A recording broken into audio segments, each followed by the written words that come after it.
আল্লামা সাঈদী তিনি দুনিয়া থেকে বিদায় নিয়েছেন, তার একটাই স্বপ্ন ছিল, এই বাংলার জমিন শাসন হবে কোন দিন? কোরআন দিয়া। এটাই তার স্বপ্ন ছিল। সেই স্বপ্ন পূরণ করার জন্য আল্লামা সাঈদীকে জীবন দিয়ে ভালোবাসেন আপনারা, আমি বিশ্বাস করি। কারণ 100 বছরের ইতিহাসে এমন রেকর্ড নাই। আল্লামা সাঈদীর শুধু ফাঁসির রায় দিয়েছিল, সেই রায়কে কেন্দ্র করে একই দিনে শতাধিক মুসলমান শাহাদাত বরণ করেছিল।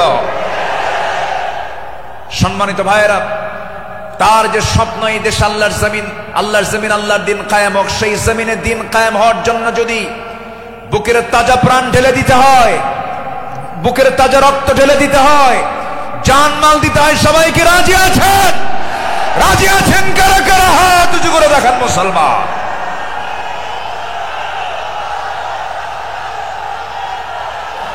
ফেরাউন বেঁচে ছিল, ফেরাউন পৃথিবীতে বেঁচে ছিল 1600 বছর, এরা ছিল 16 বছর।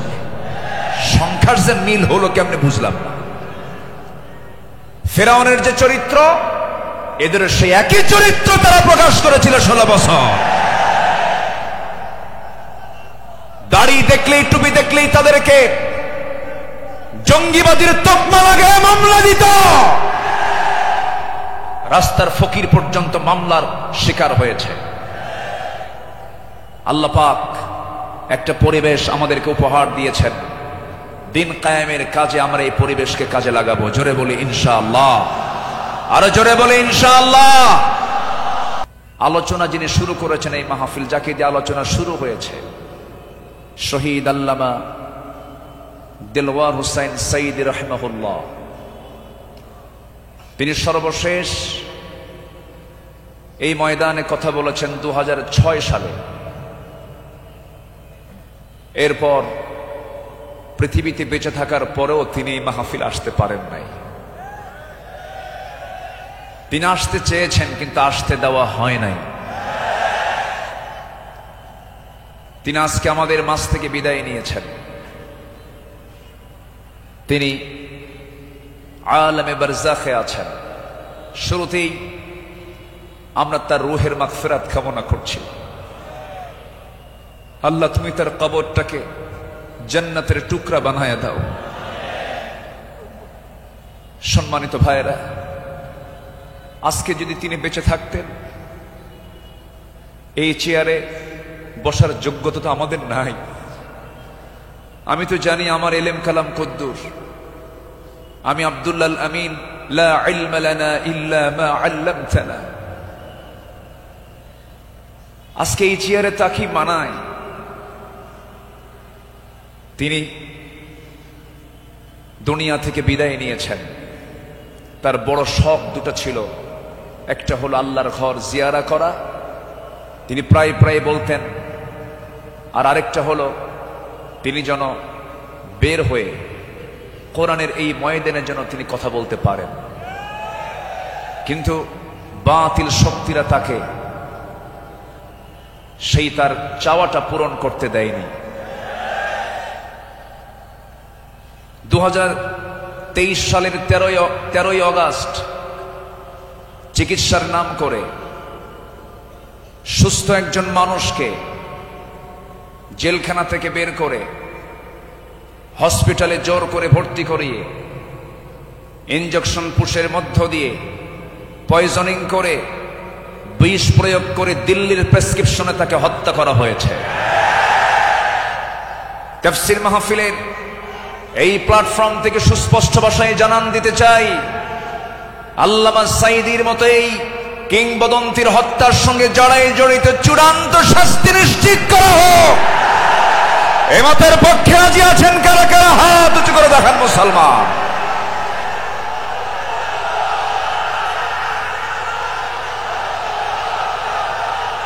আজকের এই তাফসীর মাহফিলে তার যদি নামটা না নেওয়া হয় শুরুতে, বড় কৃপণতা হয়ে যাবে।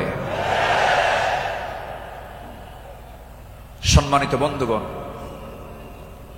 এই মাহফিল আবার 1.5 যুগ পরে শুরু হলো। এই মাহফিলকে তুমি আল্লাহ কিয়ামত পর্যন্ত কবুল করে নাও। এই মাহফিলের শুরু থেকে নিয়ে আজ পর্যন্ত যারা জড়িত আছেন, যারা বেঁচে আছেন তাদের প্রতি খাস রহমত নাজিল করো, এবং যারা দুনিয়া থেকে বিদায় নিয়েছেন কবরগুলোকে জান্নাতের নূর দিয়ে মুনাফফার করে দাও। সম্মানিত ভাইয়েরা, আমি আলোচনার সূচনায় সর্বকালের সর্বযুগের সর্বশ্রেষ্ঠ গ্রন্থ complete and balanced code of life আল কোরআন আল মজিদের গুরুত্বপূর্ণ একটি সূরা সূরাতুত তাওবার একটি আয়াত আমি তেলাওয়াত করেছি। সূরা তাওবার 100 নম্বর আয়াত আমি তেলাওয়াত দিয়ে শুরু করেছি। আয়াতটিকে সামনে রেখে কিছু কথা আমি বলতে চাচ্ছি। আল্লাহ যেন আমার মুখ থেকে সেই কথাগুলি বের করে দেন যে কথাগুলো মুসলিম উম্মার জন্য এই মুহূর্তে দারুণ প্রয়োজন। সম্মানিত হাজিরিন, এই পৃথিবীতে শ্রেষ্ঠ মানুষ হচ্ছেন আম্বিয়ে কেরাম, এবং পৃথিবীর প্রথম মানুষও একজন নবী ছিলেন, সাইয়্যিদানা আদম আলাইহিস সালাতু ওয়াস সালাম, এবং এটার সিলসিলা শেষ হয়েছে খাতামুন নবিয়্যিন সরওয়ারে কায়নাত রাহমাতুল লিল আলামিন রাহমাতে আলম নবী মুকাররম জনাবে রাসূলুল্লাহ সাল্লাল্লাহু আলাইহি ওয়াসাল্লাম। তার সময় এসে নবুয়তের এই সিলসিলা শেষ হয়েছে। এরপরে যাদের সম্মান মর্যাদা আল্লাহ পাক সবচাইতে বেশি দিয়েছেন তারা হচ্ছেন সাহাবায়ে কেরাম। আল্লাহ তাআলা তাদের সম্মান, তাদের মর্যাদা অনেক বেশি দিয়েছেন, এবং আল্লাহ নিজে তাদের শানে বলেছেন রাদিয়াল্লাহু আনহুম, আল্লাহ তাদের উপরে সন্তুষ্ট হয়েছেন।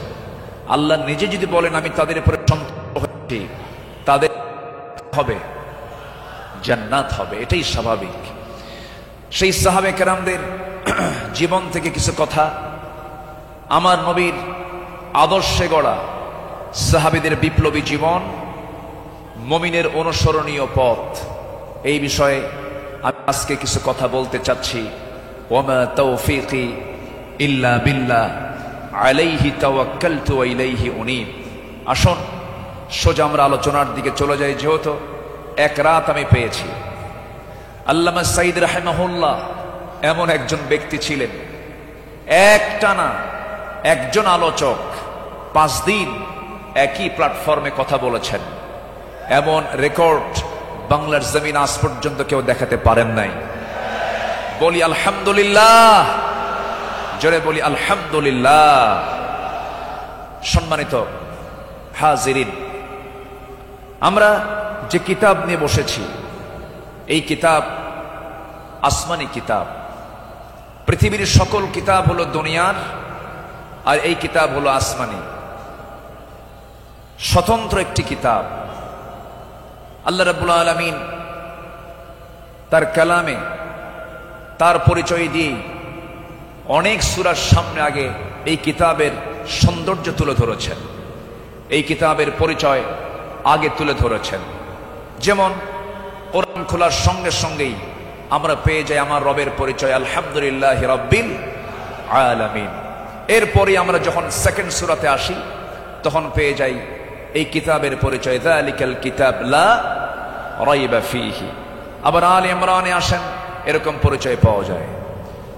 সূরা ইয়াসিন, সূরা রহমান, সূরা ইউসুফ, অনেক সূরার শুরুতে আল্লাহ রাব্বুল আলামিন আগে এই কিতাবের সৌন্দর্য তুলে ধরেছেন।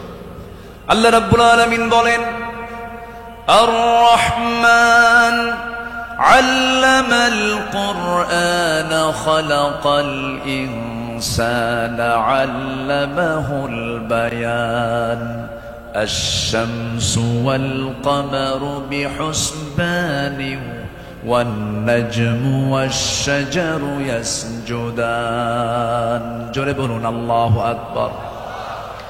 তিনি রহমান, যিনি বান্দাকে কোরআন শিক্ষা দিয়েছেন। আবার ইয়াসিনে চলে যান, ইয়াসিন والقرآن الحكيم إنك لمن المرسلين على صراط মুস্তাকিম। আল্লাহ রাব্বুল আলামিন এই কিতাবের পরিচয় অনেক সূরার শুরুতেই দিয়েছেন। আগে কিতাব সম্পর্কে বান্দা বুঝে নাও। সচরাচর অন্য কিতাবের মতো এই কিতাব এমনটা নয়। আল্লাহ রাব্বুল আলামিন এই বান্দার জন্য কিতাবটাকে কি করে দিয়েছেন? আল্লাহ রাব্বুল আলামিন বলেন, তিবিয়ানাল লিকুল্লি শাই, তোমার জীবনের জন্য যা কিছু প্রয়োজন সব আয়োজন আমি এর মধ্যে করে দিয়েছি, কোথাও যাওয়ার দরকার নাই। ফাআইনা তাযহাবুন ইন হুয়া ইল্লা যিকরুল লিল আলামিন লিমান শাআ মিনকুম আন ইয়াস্তাকিম ওয়া মা তাশাউনা ইল্লা আন ইয়াশা আল্লাহু রাব্বুল আলামিন। জোরে বলুন আল্লাহু আকবার। তুমি কোথায় যাও? কোন পথে দৌড়াচ্ছ? দুনিয়ার কোন তন্ত্র মন্ত্রের দিকে দৌড়াও? দুনিয়ার কোন আইনের দিকে দৌড়াও? এই পৃথিবীতে ৭০ থেকে ৮০টি মানব রচিত মতবাদ আছে। সমস্ত মতবাদকে তোমার ধিক্কার মারতে হবে, পচা বস্তাগুলোকে ফেলে দিয়া আল্লাহর আহ্বান হলো ইন হুয়া ইল্লা যিকির, এই জিকিরের দিকে চলে আসো। কোরআন তোমাকে সুপারিশ করে জান্নাতের দরজায় পৌঁছায়া দেবে। কোরআনের দল ছাড়াও এই দেশে আরো দল আছে না নাই? আসতে বলবেন না, আছে না নাই? ইসলামী দল ছাড়া আরো দল এই দেশে আছে না নাই? কিন্তু আল্লাহর কাছে মনোনীত দল একটাই, ইন্নাদ-দীনা ইনদাল্লাহিল ইসলাম। ইসলাম ছাড়া অন্য কিছু যে গ্রহণ করবে, সোজা কথা আল্লাহ পাক বলে দিচ্ছেন, ওয়ামান ইয়াবতাগি গায়রাল ইসলামি দীনান ফালান ইউকবালা মিনহু, যে ব্যক্তি জীবন বিধান হিসাবে, দল হিসাবে ইসলামকে বাদ দিয়ে অন্য কোন দিনকে গ্রহণ করবে, তার কোনো কিছুই গ্রহণ করবেন না। তিনি কে? এই কথা কে বলেছেন? অতএব দল করতেই হবে, সেই দল হতে হবে কার দল? আসতে বলবেন না, কার দল?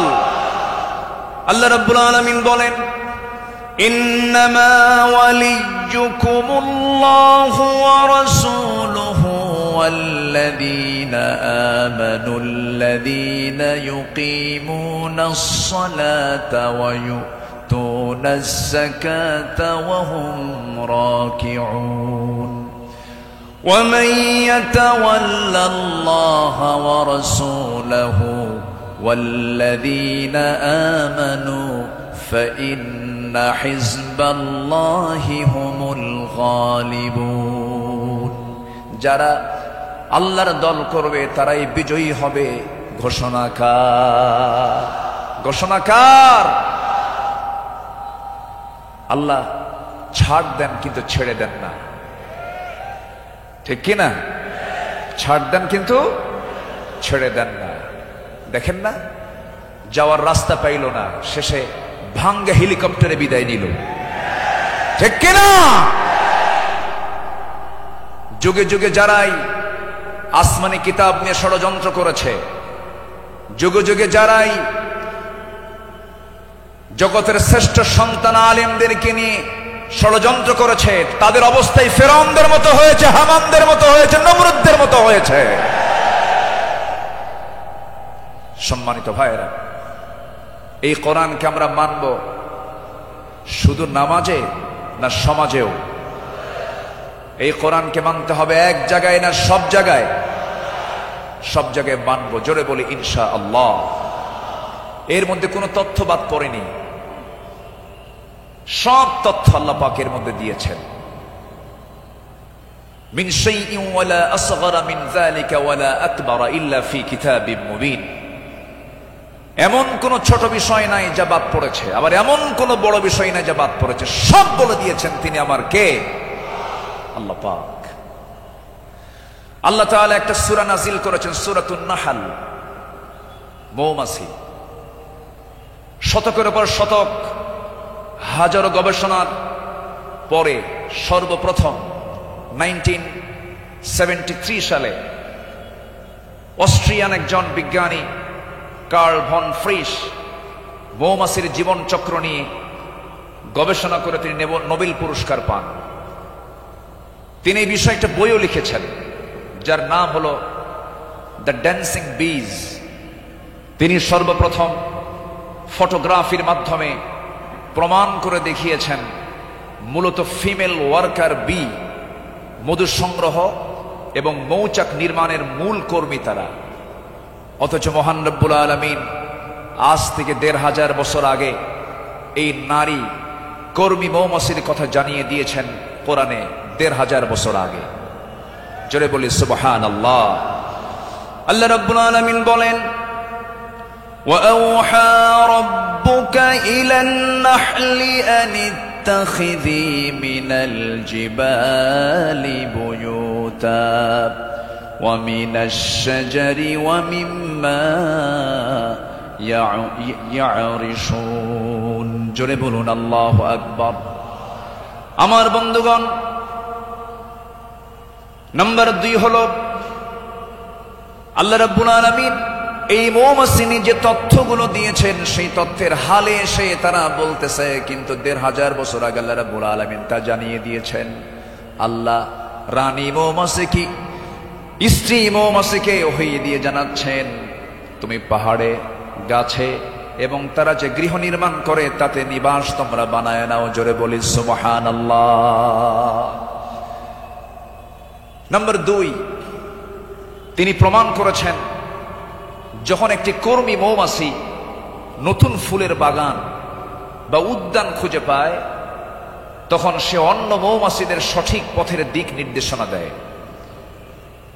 কার্ল ভন ফ্রিচ এই নাচের নামটা দেন হচ্ছে ওয়াগল ড্যান্স, যা পৃথিবী জুড়ে সাড়া ফেলে। অথচ এই তথ্য কোরআনের কাছে অনেক পুরাতন।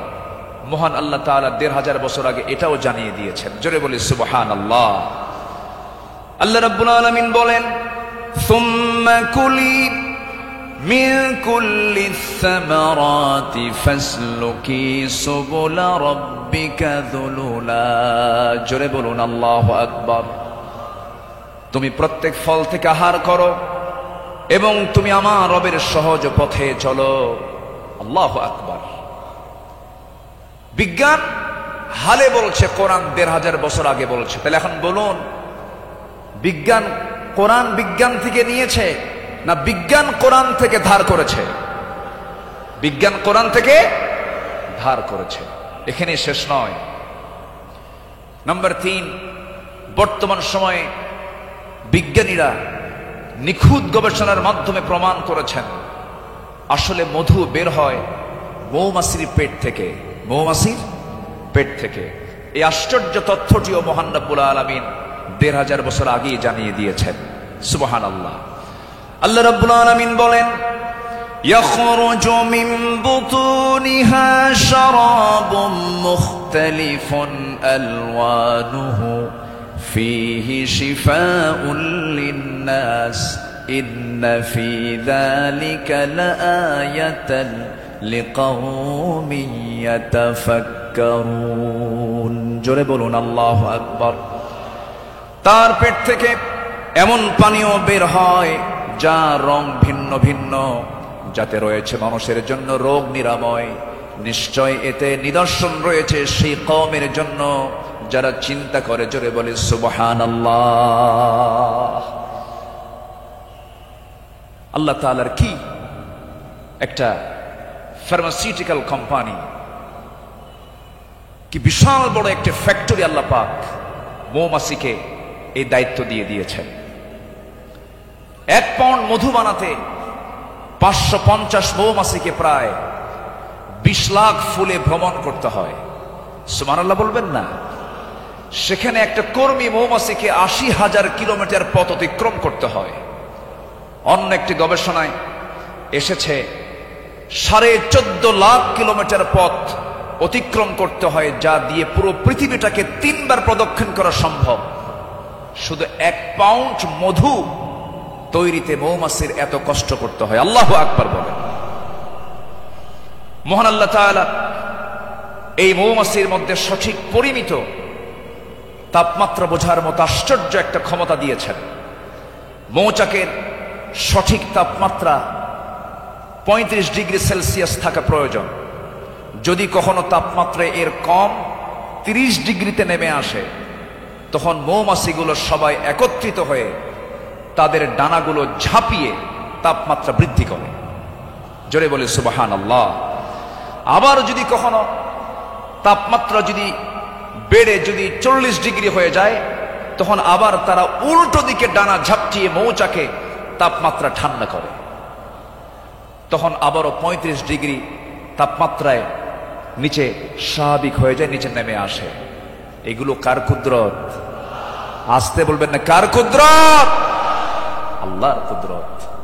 সম্মানিত ভাইয়েরা, আল্লাহ রাব্বুল আলামিন এই কিতাবের ভিতরে হাদিদ নামে, লোহা নামে একটা সূরা নাজিল করেছেন। সূরার নাম কি?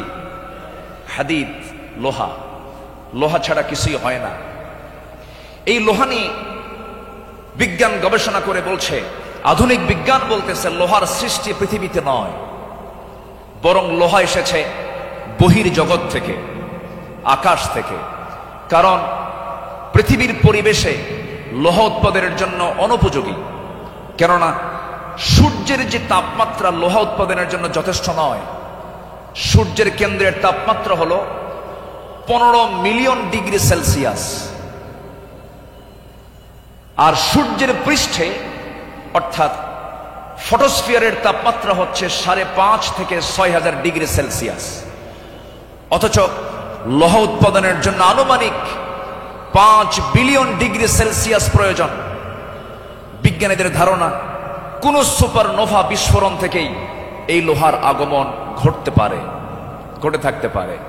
অথচ মহান রব্বুল আলামিন 1500 বছর আগেই সূরা হাদিদে জানিয়ে দিয়েছেন আল্লাহ পাক লোহা নাজিল করেছেন। সুবহানাল্লাহ বলবেন না?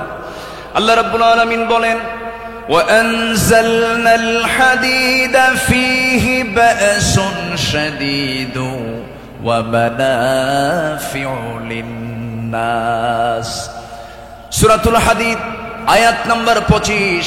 মহান রব্বুল আলামিন বলেন, আমি লোহা নাজিল করেছি যাতে রয়েছে প্রচন্ড শক্তি, মানুষের জন্য বহুবিধ উপকার। জোরে বলি সুবহানাল্লাহ। তাহলে বিজ্ঞান এগুলো প্রমাণ করেছে না কোরআন থেকে ধার করেছে? কোরআন থেকে ধার করেছে। বিজ্ঞান দিয়ে কোরআন যাচাই হবে না, কোরআন দিয়ে বিজ্ঞান যাচাই হবে।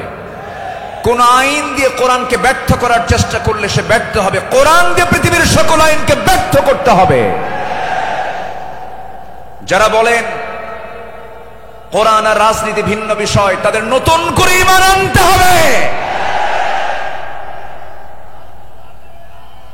কোরআন হচ্ছে আইন এবং প্রশাসনের চলন্ত বিশ্বকোষ। এটা দিয়েই নামাজ যেমন চলতে পারে, সমাজও চলতে পারে। কোরআন দিয়ে ক্যান্টনমেন্ট চলবে, কোরআন দিয়ে প্রশাসন চলবে। কোরআন দিয়ে চলতে পারে না এমন কোন প্ল্যাটফর্ম নেই, কোরআন দিয়ে সব চলবে, এটাই স্বাভাবিক। এই বিশ্বাস যার আছে তার ঈমান আছে, এই বিশ্বাস যার নাই তার ঈমান নাই, নাই, নাই।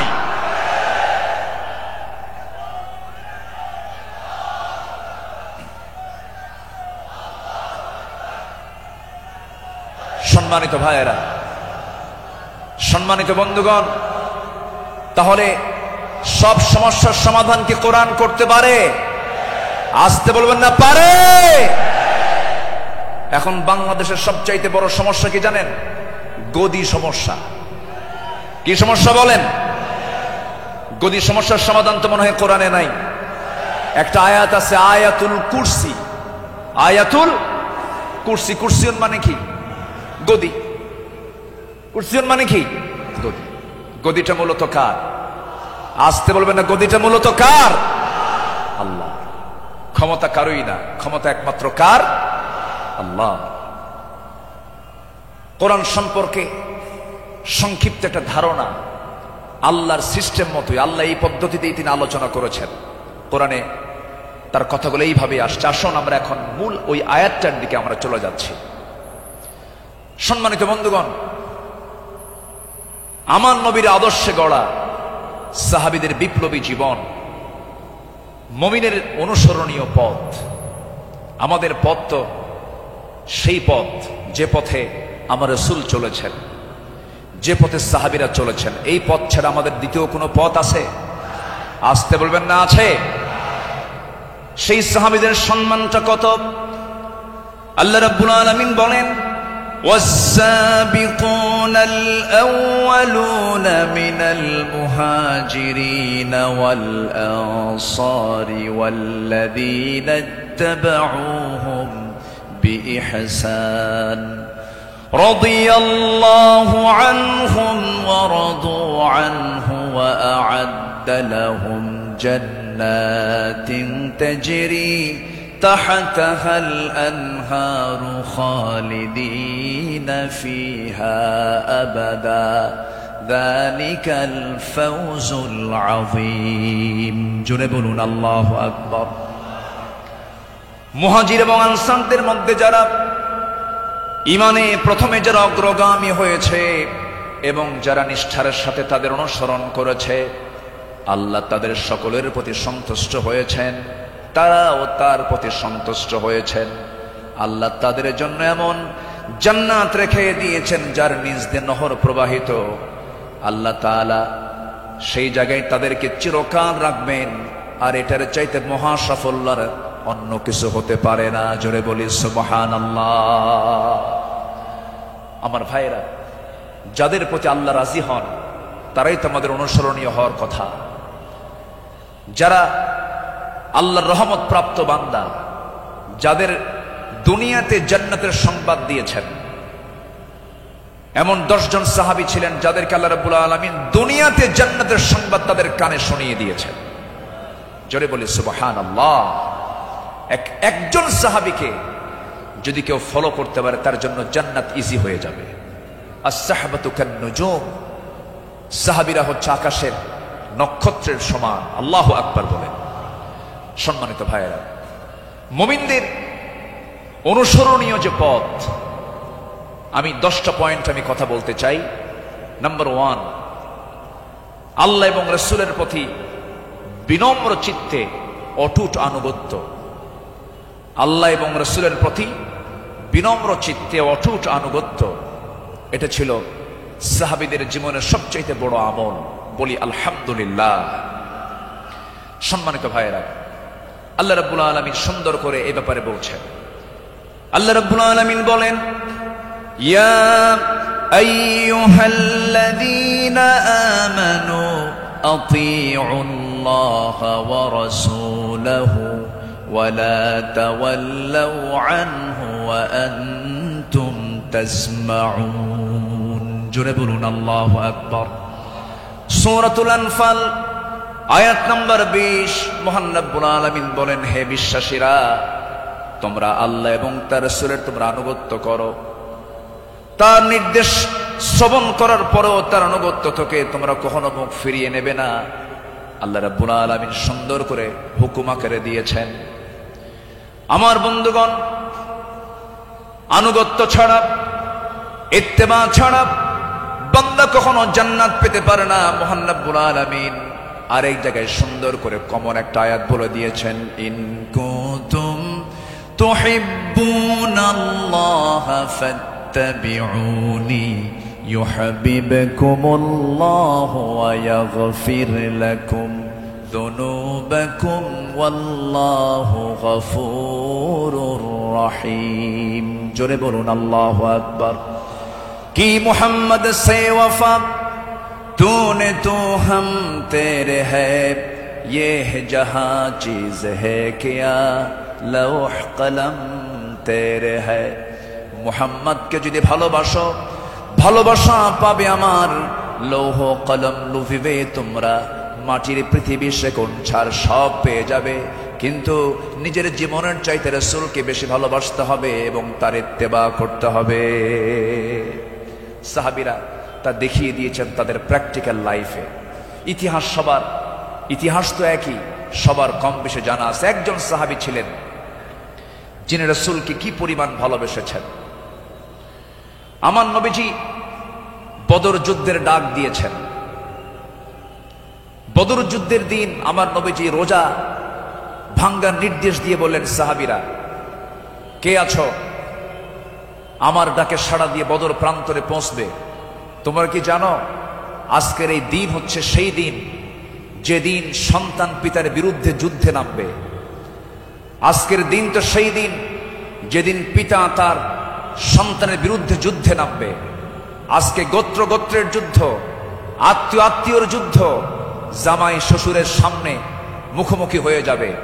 তোমরা কি পারবে আজকের এই যুদ্ধের ময়দানে আমার আনুগত্যের মধ্য দিয়ে বাতিলদের মোকাবেলা করতে? সাহাবীরা সামনে দাঁড়িয়ে বললেন, ইয়া রাসূলুল্লাহি, আমরা রোজাও রাখবো, বাতিলদের বিরুদ্ধে মোকাবেলার সামনে দাঁড়িয়ে যাব। আমার রাসূল বললেন, আজকের দিনে রোজা রাখার প্রয়োজন নেই, ফাইদ্দাতুম মিন আইয়ামিন উখর, চলো আমরা জিহাদের প্রস্তুতি নিয়ে ফেলি। আমার নবীজি যুদ্ধের ময়দানে হাজির হয়ে গেলেন। আমার নবীজি যুদ্ধের ময়দানে যখন দাঁড়ালেন, 313 জন সাহাবী নিয়ে বদর নামক প্রান্তরে, রমজান মাস, আমার নবীজির সামনে যখন দাঁড়ালেন, যুদ্ধ শুরু হয়ে গেছে।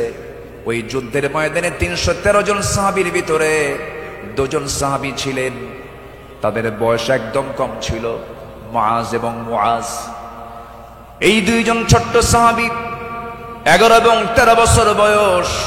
এই 2 জন সাহাবী নবীর কাছ থেকে পারমিশন নিয়ে নিলেন, যুদ্ধের ময়দানে গিয়া প্রথম কাতারে দাঁড়ায় গেছে।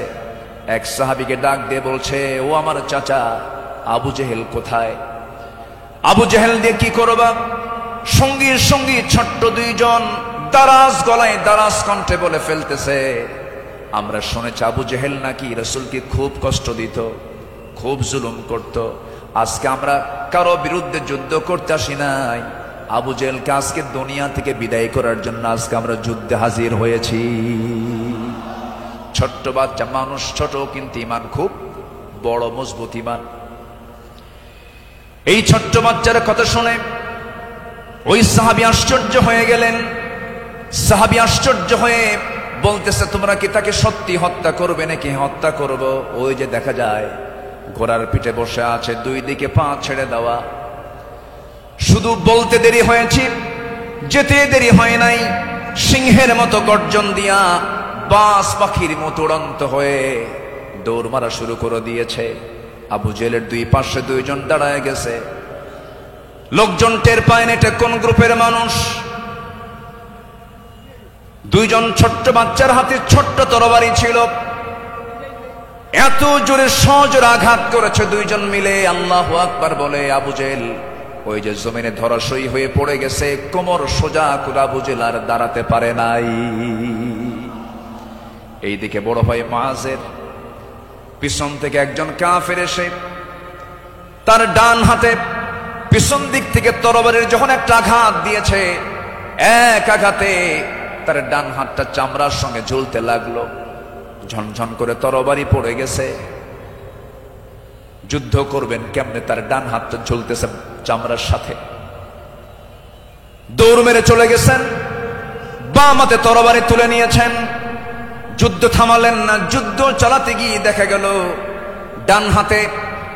ডান হাতটা চামড়ার সঙ্গে ঝুলে আছে, ঝুলন্ত হাতটা এসে বাম হাতে বারবার ধাক্কা খাচ্ছে, ডিস্টার্ব হচ্ছে মনে করে ঝুলন্ত ডান হাতটা বাম্পার নিচে রেখে এত জোরে টান মারলেন, এক টানে হাতটা ছিটকে পড়ে গেল। বাম হাতে যুদ্ধ চালাতে লাগলেন। বাম হাত পিছন দিক থেকে আঘাত করে তার কেটে ফেলে দিল। ঝনঝন করে তরবারি পড়ে গেছে, আর যুদ্ধ করতে পারছেন না। যুদ্ধ করবেন কেমনে? 2 হাতিতে চলে গেছে। আরেকজন কাফের এসে গর্দান বরাবর যখন আঘাত এনেছে, দুনিয়া থেকে এই ছোট্ট 13 বছরের নাবালক সন্তান দুনিয়া থেকে বিদায় নিয়ে গোটা বিশ্ববাসীকে জানান দিচ্ছে, ও পৃথিবীর মানুষ, আমরা দিন কায়েমের জন্য যে জীবন দিলাম, এমন করেই দিন কায়েমের পথে জীবনটা দিতে হয়। জোরে বলি সুবহানাল্লাহ, আরো জোরে বলি সুবহানাল্লাহ, আরো জোরে বলি সুবহানাল্লাহ। একটু জিকির করি লা ইলাহা,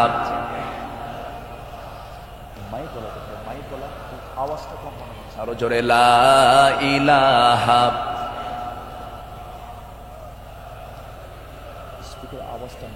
আওয়াজটা আচ্ছা বলেন তো কানে আওয়াজ দিতে হবে।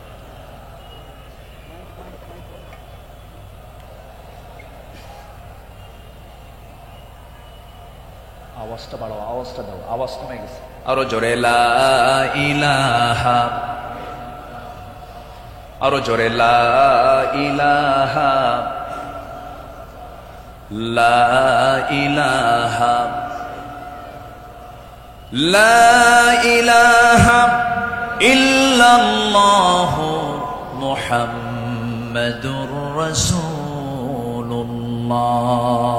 সাল্লাল্লাহু আলাইহি ওয়াসাল্লাম। আমার বন্ধুগণ, আমার নবীজি আল্লাহর পথে যত হাজারো বিপদ এসেছে, বিনম্র চিত্তে অটুট আনুগত্য আমার নবীজি আল্লাহর করেছেন। তার বড় একটা প্রমাণ হলো, একটু শুনুন, কান লাগায়, কতগুলো শুনেছি, বারবার শোনার প্রয়োজন আছে। নবীজি তার জীবনের সবচাইতে বেশি মার খেয়েছেন দুই জায়গায়, একটা হলো তায়েফের ময়দান, আরেকটা হচ্ছে উহুদের ময়দান।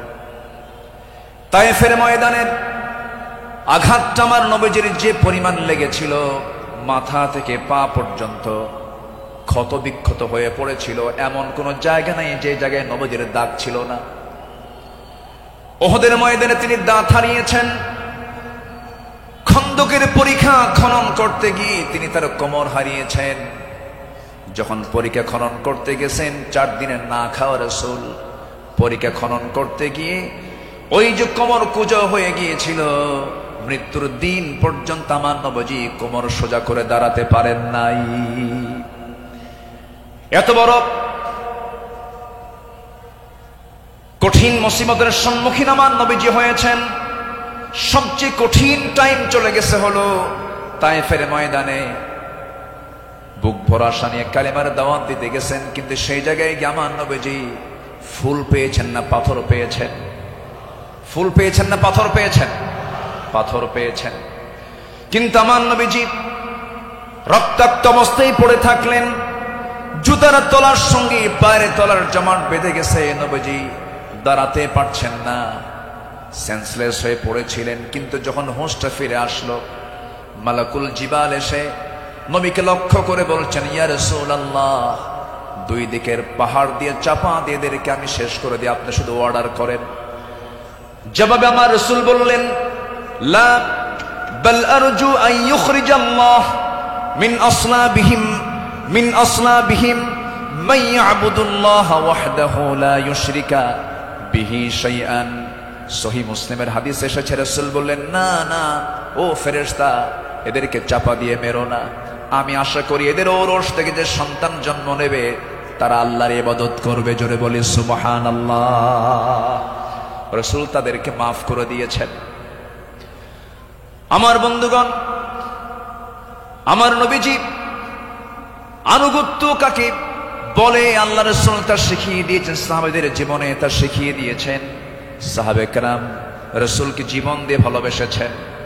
মিকদাদ রাদিয়াল্লাহু তাআলা আনহু রাসূলকে সামনে দাঁড় করিয়ে বলছেন, ইয়া রাসূলুল্লাহি ওয়াল্লাহি ইয়া রাসূলুল্লাহ লা নাকুলু কামা ক্বালাত বানু ইসরাঈল লিমূসা ফাযহাব আনতা ওয়া রাব্বুকা ফাকাতিলা ইন্না হাহুনা কাঈদুন ওয়ালাকিন্নানা নুকাতিলু আন ইয়ামিনিক ওয়া আন ইয়াসারিক ওয়া মিন বাইনি ইয়াদাইক ওয়া মিন খালফিক। জোরে বলি আল্লাহু আকবার। হে রাসূল, আমাদের কেমন পাবেন না? যেমন করে মুসার উম্মত মুসাকে বলেছেন, এমন করে আমরা তা বলবো না, আপনাকে বলবো। আমরা আপনার ডান থেকে বাম থেকে সামনে থেকে পিছন থেকে যখন ডাক দিবেন, বাতিল শক্তির মোকাবেলায় ঝাঁপ দিয়ে পড়ব। জোরে বলি আল্লাহু আকবার। আমার নবীর চেহারায় আনন্দের ঝলকানি প্রকাশ পেল। সাহাবীরা আমার নবীর চতুর্পার্শ্বে সবসময় ছায়া দিয়ে রেখেছেন। জীবনের চাইতে তারা রাসূলকে বেশি ভালোবেসেছেন। আনুগত্য কাকে বলে? এই পৃথিবীতে প্রধান কাতারে যারা ছিলেন তারা হচ্ছেন সাহাবে কেরাম।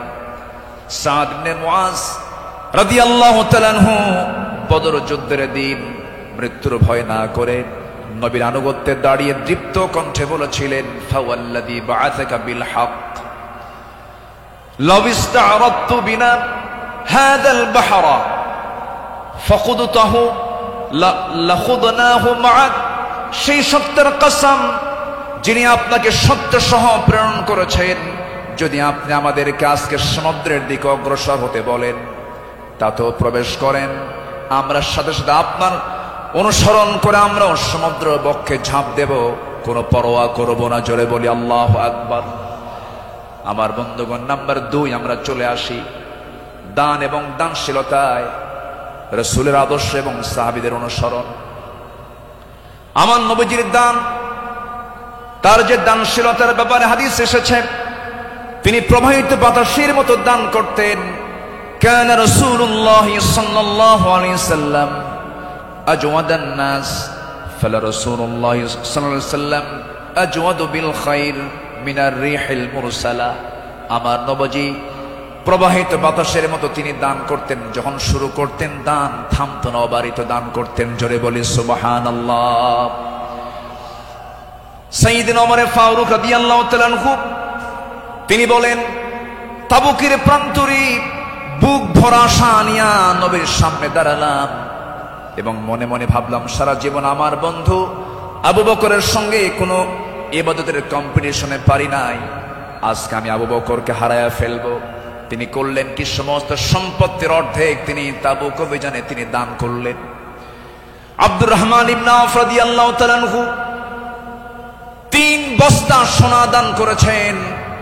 সবার দান যখন শেষ হয়ে গেছে, আমার নবী অপেক্ষার প্রহর গুনছেন তার সারা জীবনের বন্ধু, 3 দিনের ছোট বড় হিজরতের রাতের সাথী সাইয়েদনা আবু বকর সিদ্দিক রাদিয়াল্লাহু আনহু তিনি কখন তাবুকের জন্য তিনি কি নিয়ে আসবেন, তার দানের পরিমাণ কি, তিনি অপেক্ষার প্রহর গুনছেন। নবীর সামনে যখন এসে দাঁড়ালেন, রাসূল লক্ষ্য করে বলছেন, ইয়া আবা বকর মা আবকাইতা লিহালিক, হে আমার আবু বকর, তোমার পরিবার পরিজনের জন্য তুমি কি রেখে এসেছো? তিনি জবাব দিতে নিয়ে বলছেন, ক্বালা বাকাইতু লাহুমুল্লাহ ওয়া রাসূলাহ, আমি আমার পরিবারের জন্য রেখে এসেছি শুধু আল্লাহ এবং আল্লাহ রাসূলকে, বাকি সব তাবুকের প্রান্তরের জন্য আমি দান করেছি। জোরে বলি সুবহানাল্লাহ। আমার নবীজি তার শানে বলেছেন, ওমা নাফানি মালু হাদিন কাত মা নাফানি মালু আবি বকর, আমার আবু বকরের অর্থ দিয়ে আমার যেমন উপকার হয়েছে এমন উপকার আমার অন্য কারো দিয়ে হয় নাই। প্রতিটি মানুষের ইহসান পরিশোধ করতে পেরেছি আমি, রাসূল নিজে পরিশোধ করতে পেরেছি, কিন্তু আমার আবু বকরের ইহসান সমূহ এমন যে তার প্রতিদান কেবল আল্লাহ ছাড়া কেউ প্রতিদান দিতে পারবে না। জোরে বলি সুবহানাল্লাহ। আমার ভাইয়েরা, আল্লাহ রাব্বুল আলামিন সন্তুষ্টির জন্য বান্দাকে জানিয়ে দিচ্ছেন, বান্দা তোর দানটা হবে শুধুমাত্র আমার জন্য, দানের পুরস্কার হলো জান্নাত। সাহাবে কেরাম তা শিখিয়ে দিয়েছেন। আল্লাহ রাব্বুল আলামিন বলেন, মাসালুল লাযীনা ইউনফিকুনা আমওয়ালাহুম ফি সাবিলিল্লাহি কামাসালি হাববাতিন أنبتت 7 سنابل في كل سنبلة 100 حبة والله يضاعف لمن يشاء والله واسع عليم। জোরে বলুন আল্লাহু আকবার।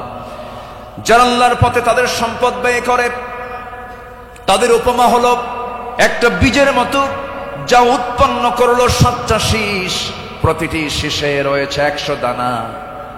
তারা আর আল্লাহ যাকে চান তার জন্য এমন করেই বাড়িয়ে দেন। আল্লাহ হচ্ছেন সবচাইতে প্রাচুর্যময় এবং সর্ব বিষয়ে জ্ঞানী। জোরে বলি সুবহানাল্লাহ। নাম্বার 3 হলো আদল এবং ইহসানের মূর্ত প্রতীক ছিলেন রাসূল এবং সাহাবে কেরাম। আদল কাকে বলে, ইনসাফ কাকে বলে, ইহসান কাকে বলে, যদি আমরা মডেল হিসেবে গ্রহণ করব আমার নবী এবং সাহাবে কেরামকে। আল্লাহ রাব্বুল আলামিন এই শানে বলেছেন, ইন্নাল্লাহা ইয়া'মুরু বিল আদলি ওয়াল ইহসানি ওয়া ইতাই যিল কুরবা ওয়া ইয়ানহা আনিল ফাহশাই ওয়াল মুনকারি ওয়াল বাগি ইয়া'iদুকুম লা'আল্লাকুম তাযাক্কারুন। জোরে বলুন আল্লাহু আকবার। আমার বন্ধুগণ, আদালত কাকে বলে? সাইয়েদনা ওমর ফারুক রাদিয়াল্লাহু তাআলা আনহু অর্ধ দুনিয়ার শাসনকর্তা। তিনি একদিন ঘোড়া কিনতে গেছেন বাজারে। কি কিনতে গেছেন? ঘোড়া কিনতে গেছেন। আজকের বাজারে যেমন হোন্ডা কিনতে যায়, গাড়ি কিনতে যায়, আগের যুগে মানুষ কিনতে যেত কি? ঘোড়া। সাইয়েদনা ওমর ফারুকের প্রয়োজন, ঘোড়া কিনতে গেছেন। ঘোড়াওয়ালার সঙ্গে কথা বললেন, দামাদামি করে নিলেন, ঘোড়া একটা কিনলেন, দামটা দিয়ে দিলেন, কেনা বেচা হয়ে গেছে, চুক্তি সম্পন্ন হয়ে গেছে। ঘোড়া কিনে নিয়ে বাড়িতে চলে আসবেন। কয়েক মাইল ঘোড়ার পিঠে তিনি চড়েছেন। কয়েক মাইল আসতে না আসতেই তার ঘোড়ার চারটা পা অকেজ হয়ে গেছে। 4 পা যখন অকেজ হয়ে গেছে, সাইয়েদনা ওমর ফারুক একটু খেপে গেলেন, রেগে গেলেন। রেগে গিয়ে সোজা চলে গেছেন সেই ঘোড়াওয়ালার কাছে গিয়ে বলছেন, ঘোড়াওয়ালা, তুমি আমাকে এমন ঘোড়া দিলে কেন? যে ঘোড়াটা আমি 4-5 মাইল যেতে না যদি 4টা পায়ে তার অকেজ হয়ে গেছে, অসুস্থ ঘোড়া দিয়েছ, আমি এই ঘোড়া নেব না। সঙ্গে সঙ্গে ঘোড়াওয়ালা বলছেন, আমিরুল মুমিনিন, আমি আপনাকে যে ঘোড়াটা দিয়েছি সুস্থ ঘোড়া দিয়েছি। আপনি যখন আমার কাছ থেকে ঘোড়াটা কিনতে এসেছিলেন সেই সময় ঘোড়াটা সুস্থ ছিল। আপনার মালিকানা যাওয়ার পরে ঘোড়াটা অসুস্থ হয়ে পড়েছে। সাইয়েদনা ওমর ফারুক একটু খেপে গিয়ে বলছেন, অসুস্থ ঘোড়া আমি নেব না, ঘোড়া ফেরত নাও, টাকাটা আমাকে দিয়ে দাও। এবার ঘোড়াওয়ালা বলছে, আমিরুল মুমিনিন, আমি যত বলবো আপনি যত বলবেন কোনো ফায়সালা আসবে না। ঠিক আছে, আমার কথা এবং আপনার কথা দুটা নিয়ে আমরা চলুন, আমরা আদালতে যাই। কোথায় যাই? আদালতে চলে যাই। ইন্নাল্লাহা ইয়া'মুরু বিল আদল, আদালতের সম্মুখীন হয়ে যাই। সাইয়েদনা ওমর ফারুক রাদিয়াল্লাহু তাআলা আনহু তখন অর্ধ দুনিয়ার শাসনকর্তা। এই কথা শোনার সঙ্গে সঙ্গে তিনি তার সকল কথাকে তিনি অফ করে দিলেন, চুপ মেরে গিয়ে বলছেন, ঠিক আছে ঘোড়াওয়ালা, চলো আদালতে হাজির হই, চলো আদালতে ফয়সালা দিয়ে দেবে। চিন্তা করে দেখুন, অর্ধ দুনিয়ার শাসনকর্তা ওমর ফারুক সামান্য এক ঘোড়াওয়ালা মামলা দিচ্ছে, সেই মামলায় তিনি হাজির হচ্ছেন। চলে গেলেন আদালতে। আদালত চত্বরে গিয়ে যখন হাজির হলেন, বিচারালয়ের চেয়ারে বসা একজন কাজী যখন সাইয়েদনা ওমর ফারুককে দেখেছেন, দেখা মাত্রই তিনি দাঁড় হয়ে বলছেন, আমিরুল মুমিনিন, আপনি কেন আদালতে, কি হয়েছে? তিনি এবার বলছেন, বিচারপতি, আমি ঘোড়া কিনতে গেছি, ঘোড়া সে আমাকে অসুস্থ ঘোড়া দিয়েছে, আমি এই ঘোড়া নেব না, সেজন্য বিচার আদালত পর্যন্ত গড়িয়েছে, কি করা যায়? কাজী সুরাই ইবনুল হারিস আল কিন্দি রাহিমাহুল্লাহ সেই বিচারপতির নাম। তিনি বলছেন, আমিরুল মুমিনিন, দুপক্ষের কথাই তো শুনতে হবে। দুপক্ষের কথাই তিনি শুনলেন। ঘোড়াওয়ালাও তার বক্তব্য দিল, খলিফাতুল মুসলিমিন তিনিও তার বক্তব্য পেশ করলেন, তার কথাগুলো বললেন। দুজনের কথা শোনার পরে কাজী সুরাই ইবনুল হারিস আল কিন্দি রাহিমাহুল্লাহ এবার বলছেন, আমিরুল মুমিনিন, অবশ্যই আপনি সম্মানিত, আপনি খলিফাতুল মুসলিমিন, কিন্তু আদালতটাকে কায়েম করার জন্য আমি আজকে আপনার কাছে দুঃখ প্রকাশ করছি। আজকে এই আদালতের রায়টা আপনার পক্ষে যাবে না, এই রায়টা সম্পূর্ণ ঘোড়াওয়ালার পক্ষে চলে যাবে। আমি আপনাকে বুঝাইয়া দিচ্ছি। এবার তিনি বলছেন, আমিরুল মুমিনিন, আপনি আমার সামনে যে কথা বলছেন, আপনি এই জায়গা থেকে সুস্থ অবস্থায় বাড়ি পর্যন্ত ফিরবেন, তার কোনো গ্যারান্টি আছে নাকি? না, গ্যারান্টি নাই। তাই যদি হয় যে ঘোড়াটা আপনি কিনে নিয়েছেন সেই ঘোড়াটা সুস্থ অবস্থায় কিনেছেন, আপনার মালিকানায় যাওয়ার পরে ঘোড়াটা অসুস্থ হতেই পারে, অসুস্থ হয়ে গেছে, কিন্তু সেই ঘোড়াটা ফেরত দিয়া আপনার টাকা ফেরত নেবেন, এমনটা তো ইসলাম এলাও করে না। সাইয়েদনা ওমর ফারুক রাদিয়াল্লাহু তাআলা আনহু একটা কথাও বললেন না। আদালত চত্বর থেকে তিনি বের হয়ে গেলেন। পরের দিন তিনি মাজলিসে শুরার বৈঠকে বসলেন, সবাইকে জানান দিলেন যে আমার সমস্ত উপস্থিত সমস্ত পরামর্শ সভার সদস্যবৃন্দ, গতকালকে আমি একজন বিচারপতি পেয়েছি, এত বড় আদিল মানুষ আমি দেখি নাই। এত বড় আদিল, ইমামুন আদিল, এত সুন্দর রায় সে দিয়েছে, তার এত বড় সাহস। সে ব্যক্তির দিকে তাকায় নাই, সে আইনের দিকে তাকাইছে, আদালতের দিকে তাকাইছে। আমি ওমর আমার বিরুদ্ধে সে রায় দিয়েছে, এই লোকটাকে সাধারণ বিচারপতি না বানায় তাকে কেন্দ্রীয় বিচারপতি বানায় দিলাম। আল্লাহু আকবার বলেন।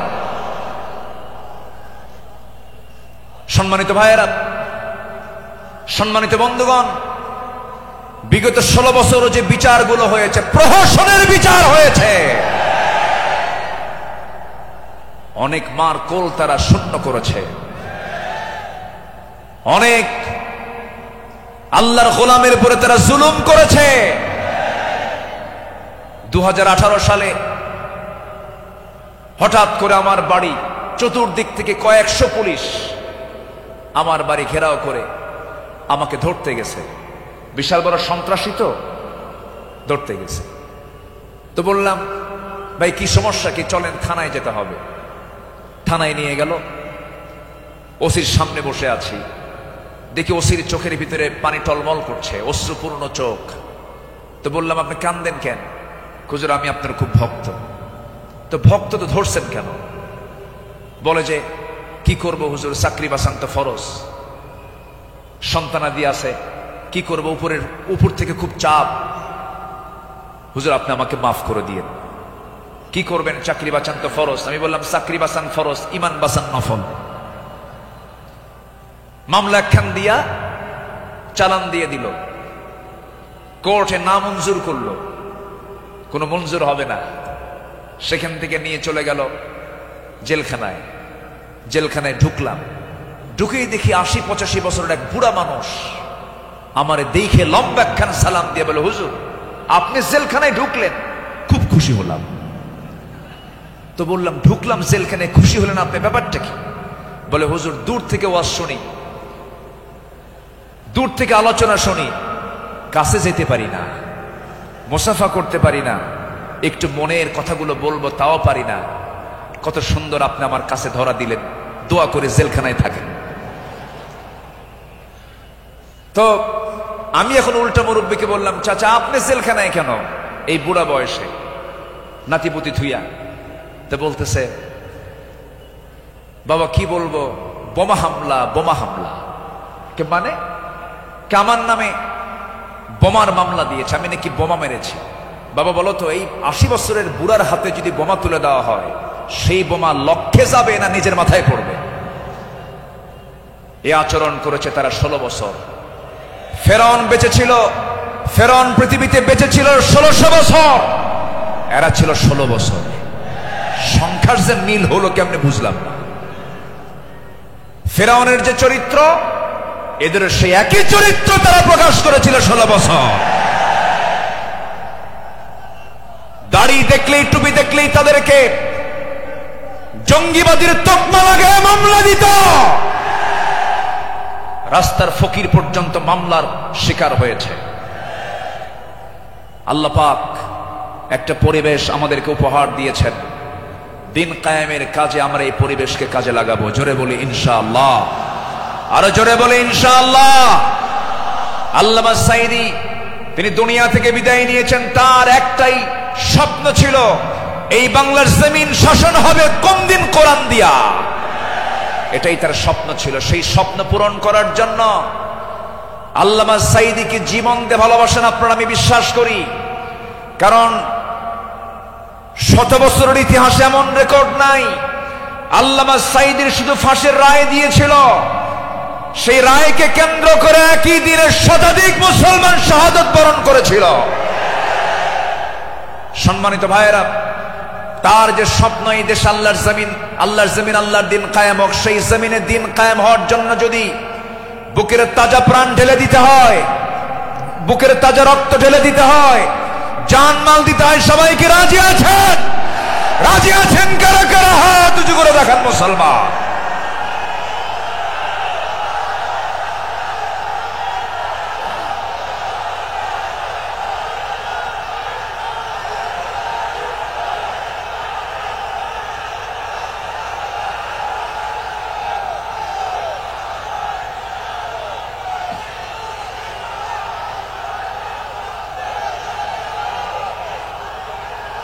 আল্লাহ কবুল করুন, জোরে বলে আমিন, আরো জোরে আমিন। হাত নামান, বসুন। আমি তো দাঁড়াতে বলি নাই, আপনি দাঁড়ালেন কেন? যে বসে পড়ুন। আমি কি আলোচনা চালাবো? আলোচনা চালাবো। আমার নির্দিষ্ট সময় কিন্তু শেষের দিকে প্রায়। আমি কি আলোচনা চালিয়ে যাব? সবাইকে আমাকে সময় দিবেন? জোরে বলি ইনশাআল্লাহ, আরো জোরে বলি ইনশাআল্লাহ। সম্মানিত ভাইয়েরা, তাদের আদালতটা কি ছিল? সাইয়েদনা ওমর ফারুক রাদিয়াল্লাহু তাআলা আনহু একদিন কোন এক বাজার দিয়ে যাচ্ছিলেন। হঠাৎ করে কোন এক সাহাবীর গায়ে হাতে ছিল ছোট্ট ছড়ি, লাঠি ছিল, লাঠি দিয়ে ঘুতা মেরেছেন। মজা করে একটা ঘুতা মারলেন। সেই সাহাবীও কিছু মনে করেন নাই। মাস 6 পরে সাইয়েদনা ওমর ফারুক রাদিয়াল্লাহু তাআলা আনহু তার সঙ্গে দেখা করে বললেন, বন্ধু চলো আমার বাড়িতে যাই। বাড়িতে নিয়ে গেলেন, হাতটা ধরে ক্ষমা চেয়ে বললেন, শোনো আমার ভাইজান, অমুক দিন তোমার শরীরে একটু মজা করে একটু তরবারি কি বলে হাতের ছড়ি দিয়ে লাঠি দিয়ে একটু আঘাত করেছিলাম, কষ্ট পেলে আমাকে মাফ করে দিও। এই যে তোমার হাতে 600 দিরহাম দিয়ে দিলাম, তুমি আল্লাহর ঘর কাবা জিয়ারা করে আসবে। জবাবে সেই সাহাবী বলছেন, আমিরুল মুমিনিন, আপনি আমাকে যে আঘাত করেছেন এটা তো আমার মনেই নাই। সাইয়েদনা ওমর ফারুক বললেন, ও আমার ভাই, আমি যে তোমাকে মৃদু আঘাত করেছি, এটা যদি তুমি কিয়ামতের দিন আমার বিরুদ্ধে যদি আল্লাহর কাছে যদি আদালতে মামলা দিয়ে দাও, আমি জামিন পাবো না। এই জন্য আজকে দুনিয়াতেই তোমার কাছ থেকে আমি মাফ চেয়ে নিলাম। জোরে কোন সুবহানাল্লাহ। সাইয়েদনা ওমর ফারুক রাদিয়াল্লাহু তাআলা আনহু এক বোতল মধু এনেছেন, রাষ্ট্রের মধু। সেই মধুগুলো নিয়ে সে বাড়িতে স্ত্রীর সামনে দাঁড়িয়ে বলছেন, স্ত্রী, মধুগুলো আনলাম। এই মধু শুধু আমাদের ঘরের জন্য নয়, আমার প্রতিবেশী আরো 4 ঘর সহ আমার ঘর মোট 5টা ভাগ হবে। তোমাকে দায়িত্ব দিলাম, এই মধুটা ভাগ করো। স্ত্রীকে মধু ভাগের দায়িত্ব দিই। সময় যেতে না যেতেই একটু পরেই তিনি বলছেন, স্ত্রী মন খারাপ করো না, আমি তোমাকে মধুভাগের দায়িত্ব দেব না। মধুর বোতলটা নিয়ে নিলেন, আস্তে করে প্রতিবেশীর ঘরে চলে গেলেন। প্রতিবেশীকে ডাক দিয়ে বলছেন, প্রতিবেশী, যে মধুর বোতলটা তোমাকে দিলাম সমান 5 ভাগে ভাগ করবে, একটা ভাগ তুমি আমাকে দিবে, বাকি 4 ভাগ তোমরা সব ভাগ করে নেবে। তিনি তার অংশের মধুটা নিয়ে আসলেন, নিয়ে সেই স্ত্রীর সামনে দাঁড়িয়ে বলছেন, আমার স্ত্রী, আল্লাহর কসম করে বলি, আমি তোমাকে সন্দেহ করিনি, আমি তোমাকে ভালোবাসি। আমি রাষ্ট্র চালাই, তুমি আমার পরিবার চালাও, সন্তানাদের দিকে খেয়াল করো, আমার বড় উপকার তুমি করো। আমি তোমাকে সন্দেহ করে তোমার হাত থেকে মধুর বোতল আমি নেই নাই। আমি নিয়েছি এই কারণটা হলো, এই যে মধু তুমি যখন ভাগ করতে যাবে, যদিও সমান ভাগে ভাগ করবে, কিন্তু মধু হলো তরল জিনিস। এই তরল মধু ভাগ করতে নিয়ে তোমার হাতে যতটুকু মধু লেগে যাবে, 1 ফোঁটা হোক, 2 ফোঁটা হোক, 3 ফোঁটা হোক, এতটুকু মধু আমাদের ভাগে বেশি আসুক এটা চাই নাই। মনে করে মধু ভাগের দায়িত্ব আমি অন্যের কাঁধে চাপায়া দিয়েছি। জোরে বলি আল্লাহু আকবার। ইন্নাল্লাহা ইয়া'মুরু বিল আদল ওয়াল ইহসান। আল্লাহু আকবার বলি। নাম্বার 4 হলো 10টা পয়েন্ট, একটু কান লাগান, খরগোশের মতো কানটা একটু খাড়া করে মনোযোগ দিয়ে, সবাই মনোযোগ দিয়ে শুনুন। নাম্বার 4 হলো শ্রেষ্ঠদের কাতারে থেকেও নিরহংকার হয়ে অসহায় সাধারণের সাথে মিশে যাওয়া সাহাবে কেরামদের বৈশিষ্ট্য ছিল, আমার নবীর বৈশিষ্ট্য ছিল। আল্লাহ রাব্বুল আলামিন অর্ডার করেছেন, ওয়াখফিদ জানাহাকা লিমান ইত্তাবা'আকা মিনাল মুমিনিন। সূরা শুআরা 215 নম্বর আয়াত। মুমিনদের মধ্যে যারা তোমার অনুসরণ করে তাদের প্রতি তোমার বাহুকে অবনত করো, তাদের জন্য তুমি সুন্দর করে তাদের পাশে দাঁড়িয়ে যাও, দিলটা নরম করে তাদের সঙ্গে কথা বলো। জোরে বলি সুবহানাল্লাহ। আমার বন্ধুগণ, এই ব্যাপারে আমার নবী সবার আগে তিনি এগিয়ে এসেছেন। ঈদের দিন আমার নবীজি দেখেন জীর্ণ শীর্ণ পোশাকের ছোট্ট একটা বাচ্চা কাঁদতেছে আর হাঁটতেছে। আমার নবীজি জড়িয়ে ধরলেন, কোলের মধ্যে তুলে বলছেন, কাঁদো কেন সন্তান, কি হয়েছে বলো? বাপ নাই, মা নাই, দুইজনে দুনিয়া থেকে বিদায় নিয়েছেন। আমার নবীজি ধুলাই মলিন সন্তানটাকে, শিশুটাকে কোলের মধ্যে তুলে নিয়ে সোজা ঘরের মধ্যে ঢুকলেন। ঢুকে বলছেন, আয়েশা, বাচ্চা নিয়ে আসছি, সন্তান নিয়ে আসছি। ও কলিজার টুকরা সন্তান, এই যে মহিলাকে দেখতে পেতেছ আজকের থেকে এটাই তোমার মা, আর আমি তোমার সামনে দাঁড়িয়ে আছি, আমি হলাম তোমার বাবা। আমার নবী এতিমদের পাশে এমন করে সারা জীবন দাঁড়িয়েছেন, কারণ আল্লাহ রাব্বুল আলামিন তাকে অর্ডার করেছেন, আলাম ইয়াজিদকা ইয়াতীমান فآوى ووجدك ضالا فهدى ووجدك عائلا فأغنى فأما اليتيم فلا تقهر وأما السائل فلا تنهر وأما بنعمة ربك فحدث আমার বন্ধুগণ সাইয়েদনা আবু বকর সিদ্দিক রাদিয়াল্লাহু আনহুর খেলাফত আমল চলছিল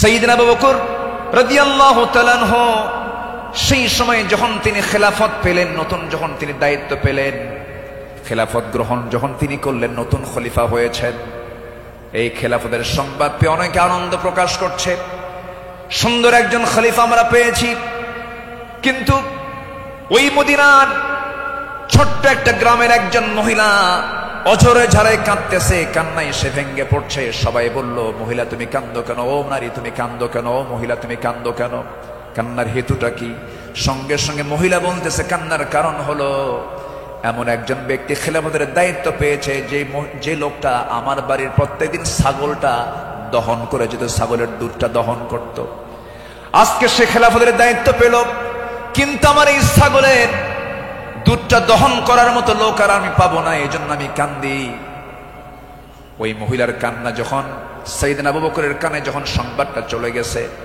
ওই মহিলার সামনে দাঁড়িয়ে বলছেন মহিলা কেঁদো না আমি খলিফার দায়িত্ব পেয়েছি খেলাফতের দায়িত্ব পেয়েছি বলে তোমার দায়িত্ব আমি পালন করব না ভুল কথা আমার দায়িত্ব এটা রয়ে যাবে আমার খেলাফতের দায়িত্ব রয়ে যাবে জোরে বলেন সুবহানাল্লাহ ইবনে আসাকার বলেন সিরাত গ্রন্থে এসেছে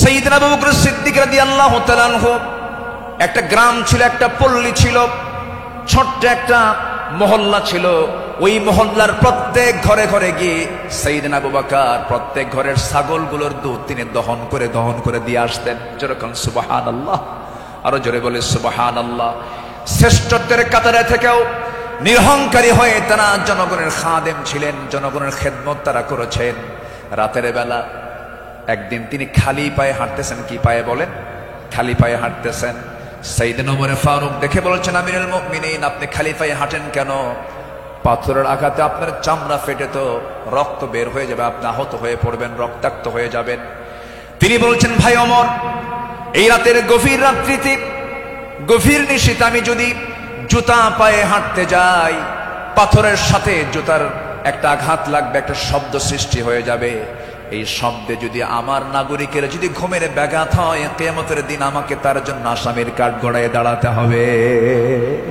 জোরে বলি আল্লাহু আকবার ঢাকা থেকে নেতা আসিতেছেন চট্টগ্রাম ঢাকা চট্টগ্রামের রোড 4 ঘন্টা বন্ধ এমন নেতৃত্ব আমরা চাই না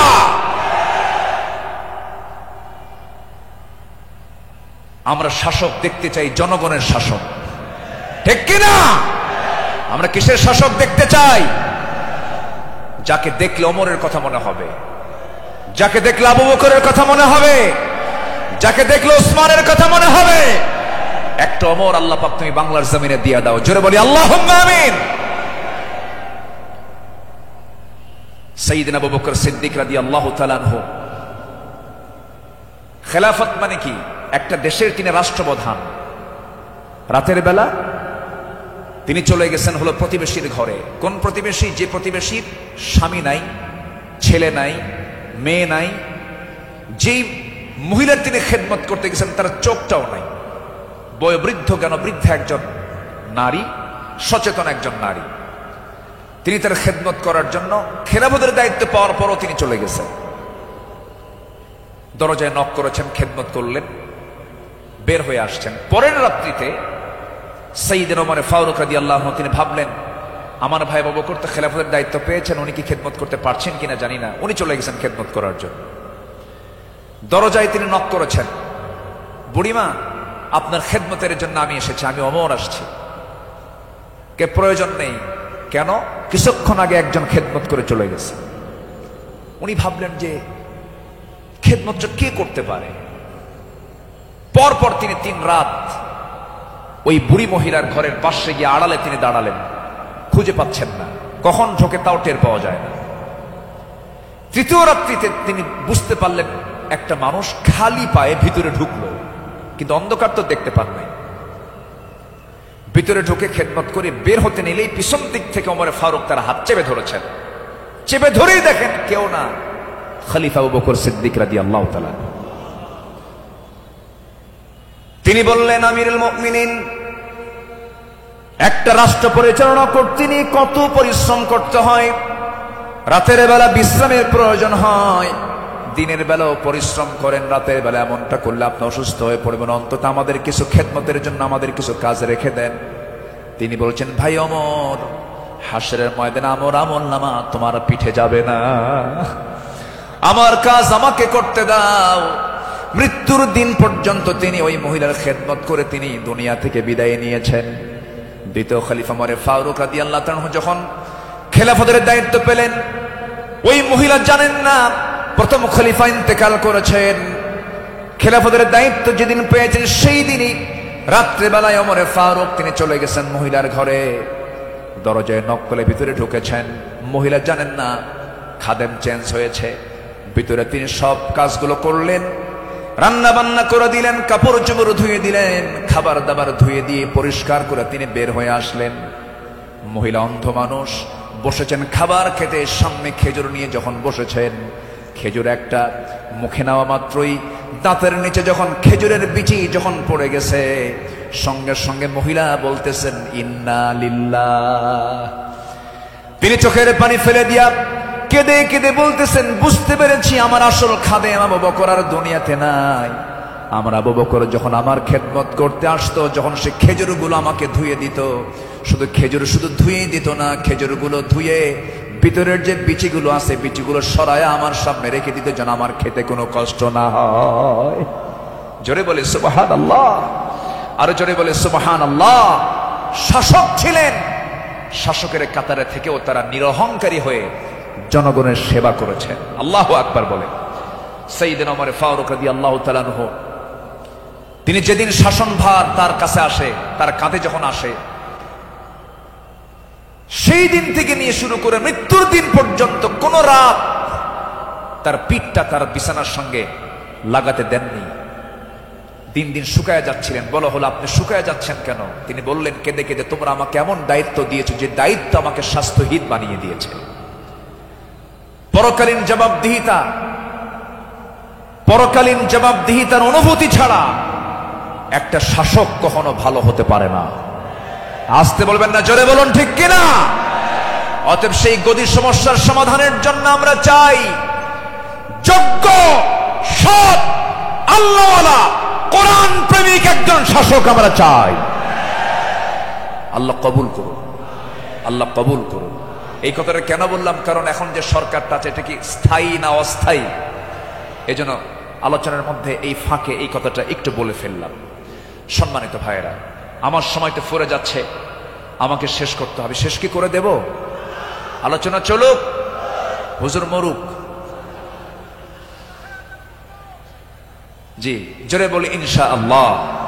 জি, আল্লাহ কবুল করুন, জোরে বলি আমিন। নাম্বার 5, সকল দুর্নীতি এবং অন্যায়ের বিরুদ্ধে কঠোর অবস্থান। আমার নবীরও ছিল, সাহাবে কেরামদের মাঝে এই বিষয়ে তারা খুব সতর্ক থাকতেন। আল্লাহ রাব্বুল আলামিন বলেন, ওয়ালা তাকুলু আমওয়ালাকুম বাইনাকুম বিল বাতিলি ওয়া তুদলু বিহা ইলাল হুক্কামি লিতাকুলু ফারীকাম মিন আমওয়ালিন নাসি বিল ইসমি ওয়া আনতুম তা'লামুন। জোরে বলুন আল্লাহু আকবার। তোমরা নিজেদের মধ্যে পরস্পরের সম্পদ অন্যায়ভাবে গ্রাস করো না, তা বিচারকদের নিকট উপস্থাপন করো না, যাতে অন্যের সম্পদের কিছু অংশ পাপের মাধ্যমে গ্রাস করতে পারো, যদিও তোমরা জানো কার কথা। আসতে বলবেন না, কার কথা? আরেক জায়গায় বলছেন, লা তাকুলু, তোমরা খেতে যেও না। কি খেতে যেও না? কুলু মিন তাইয়্যিবাত, পবিত্র খাবে, হারাম কিছু খাবে না। লা তাকুলুর রিবা আদআফা মুদাআফা আহাল্লাল্লাহুল বাই'a ওয়া হাররামান রিবা। বিভিন্ন জায়গাতে আল্লাহ পাক ক্লিয়ার কথা বলে দিয়েছেন। আমার বন্ধুগণ, সাহাবায়ে কেরাম দুর্নীতি কেমন করে বন্ধ করা যায়, অন্যের বিরুদ্ধে কেমন কঠোর হতে হয়, তা বাস্তব জীবনে তা দেখিয়ে দিয়েছেন। বাস্তব জীবনে আল্লাহ রাসূল তা বুঝিয়ে দিয়েছেন। বিচার কেমনে করতে হয়, বিচারের রায় কেমনে নামাতে হয়, তাও রাসূল শিখিয়ে দিয়েছেন। বিচার কি সবার জন্য সমান না সমান? আইন সবার জন্য, আইন সবার জন্য সমান। আমার নবীজি বসে আছেন, একটা বিচার আসলো। এক সম্ভ্রান্ত পরিবারের মহিলা কন্যা সন্তান চুরি করে ধরা পড়েছে। রাসূল বললেন, কোনো কথা নাই, হাত কাটো, হাত কেটে ফেলো। রাসূল অর্ডার দিলেন। আমার নবীর উপরে কথা বলার কোনো সাহস কারো নাই। ওই সম্ভ্রান্ত পরিবারের লোকজন এসে সাইয়েদনা ওমর ফারুককে বিভিন্ন কিছু বুঝায়া দিয়ে বলছেন, আপনি যদি রাসূলকে সুপারিশ করেন হয়তো রাসূল শুনতে পারেন। সাইয়েদনা ওমর ফারুক এসে আমার নবীর সামনে দাঁড়িয়ে বলছেন, ইয়া রাসূলুল্লাহ, যে মহিলার হাত কাটার অর্ডার দেওয়া হয়েছে সেটা সম্ভ্রান্ত পরিবারের, দেখুন তো কিছু করা যায় নাকি?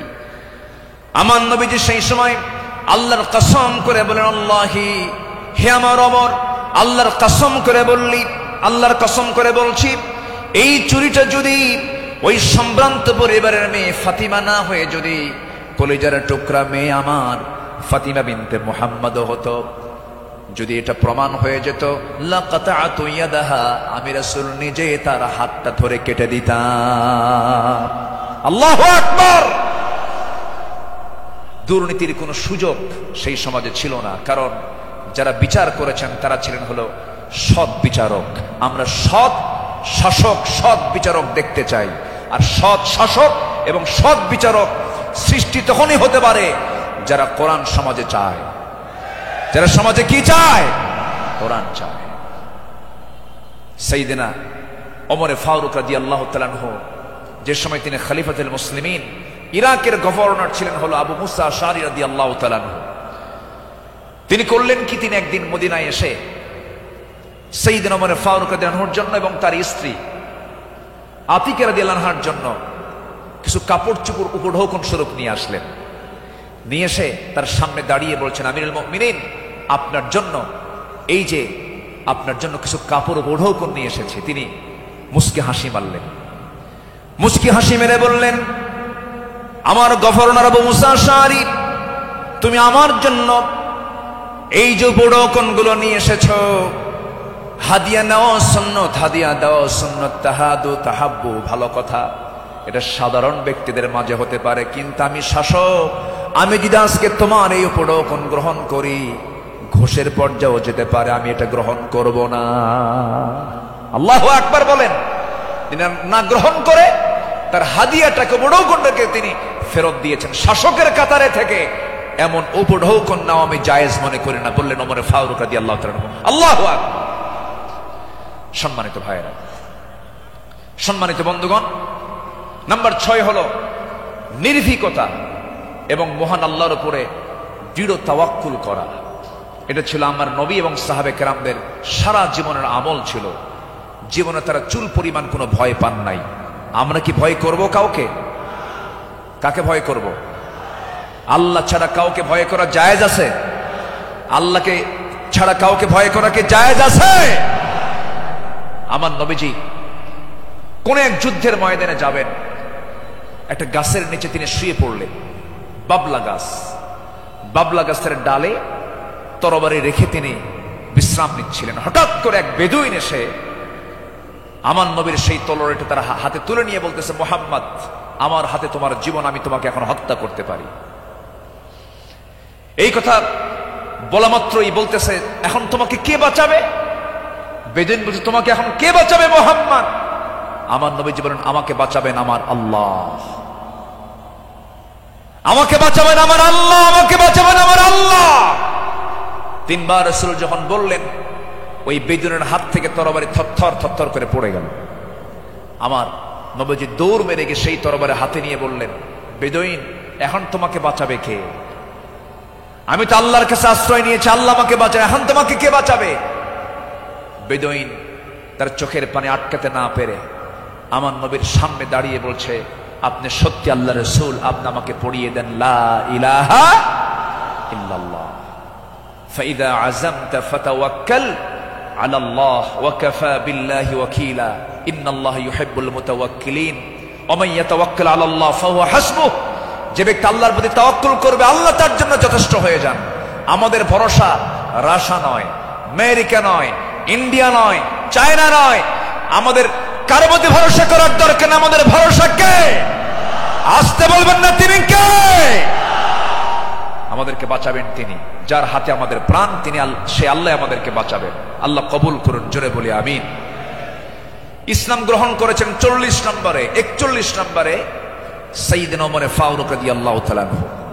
ইসলাম কবুল করেই রাসূলের সামনে তরবারি রাসূলের পায়ের কাছে রেখে বললেন, ইয়া রাসূলুল্লাহ, আমাদের মুসলমানদের সংখ্যা কত?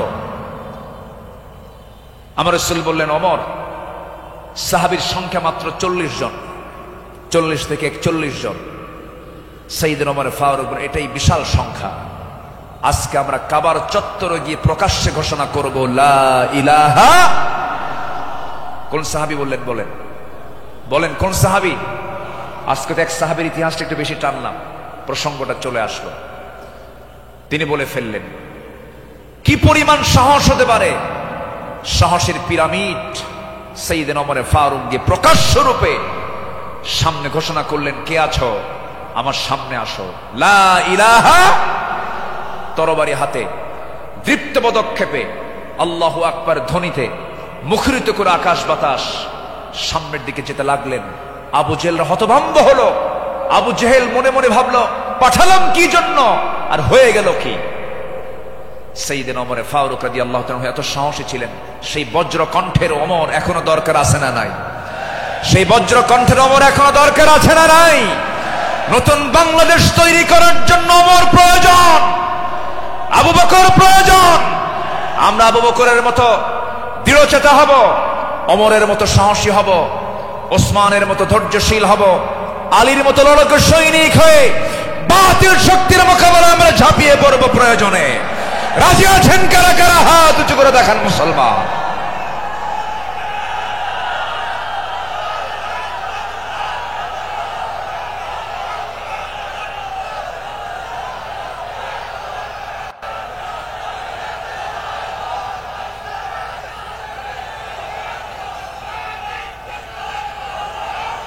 আল্লাহ কবুল করুন, জোরে বলে আমিন, আরো জোরে আমিন। আল্লামা ইকবাল এই জন্য সাহাবাদের ভূমিকা বর্ণনা করে বর্তমান সময়ের মুসলিমদের দুরবস্থা নিয়ে আফসোস করে তিনি একটা লাইন বলেছেন। তিনি কি বলেছেন?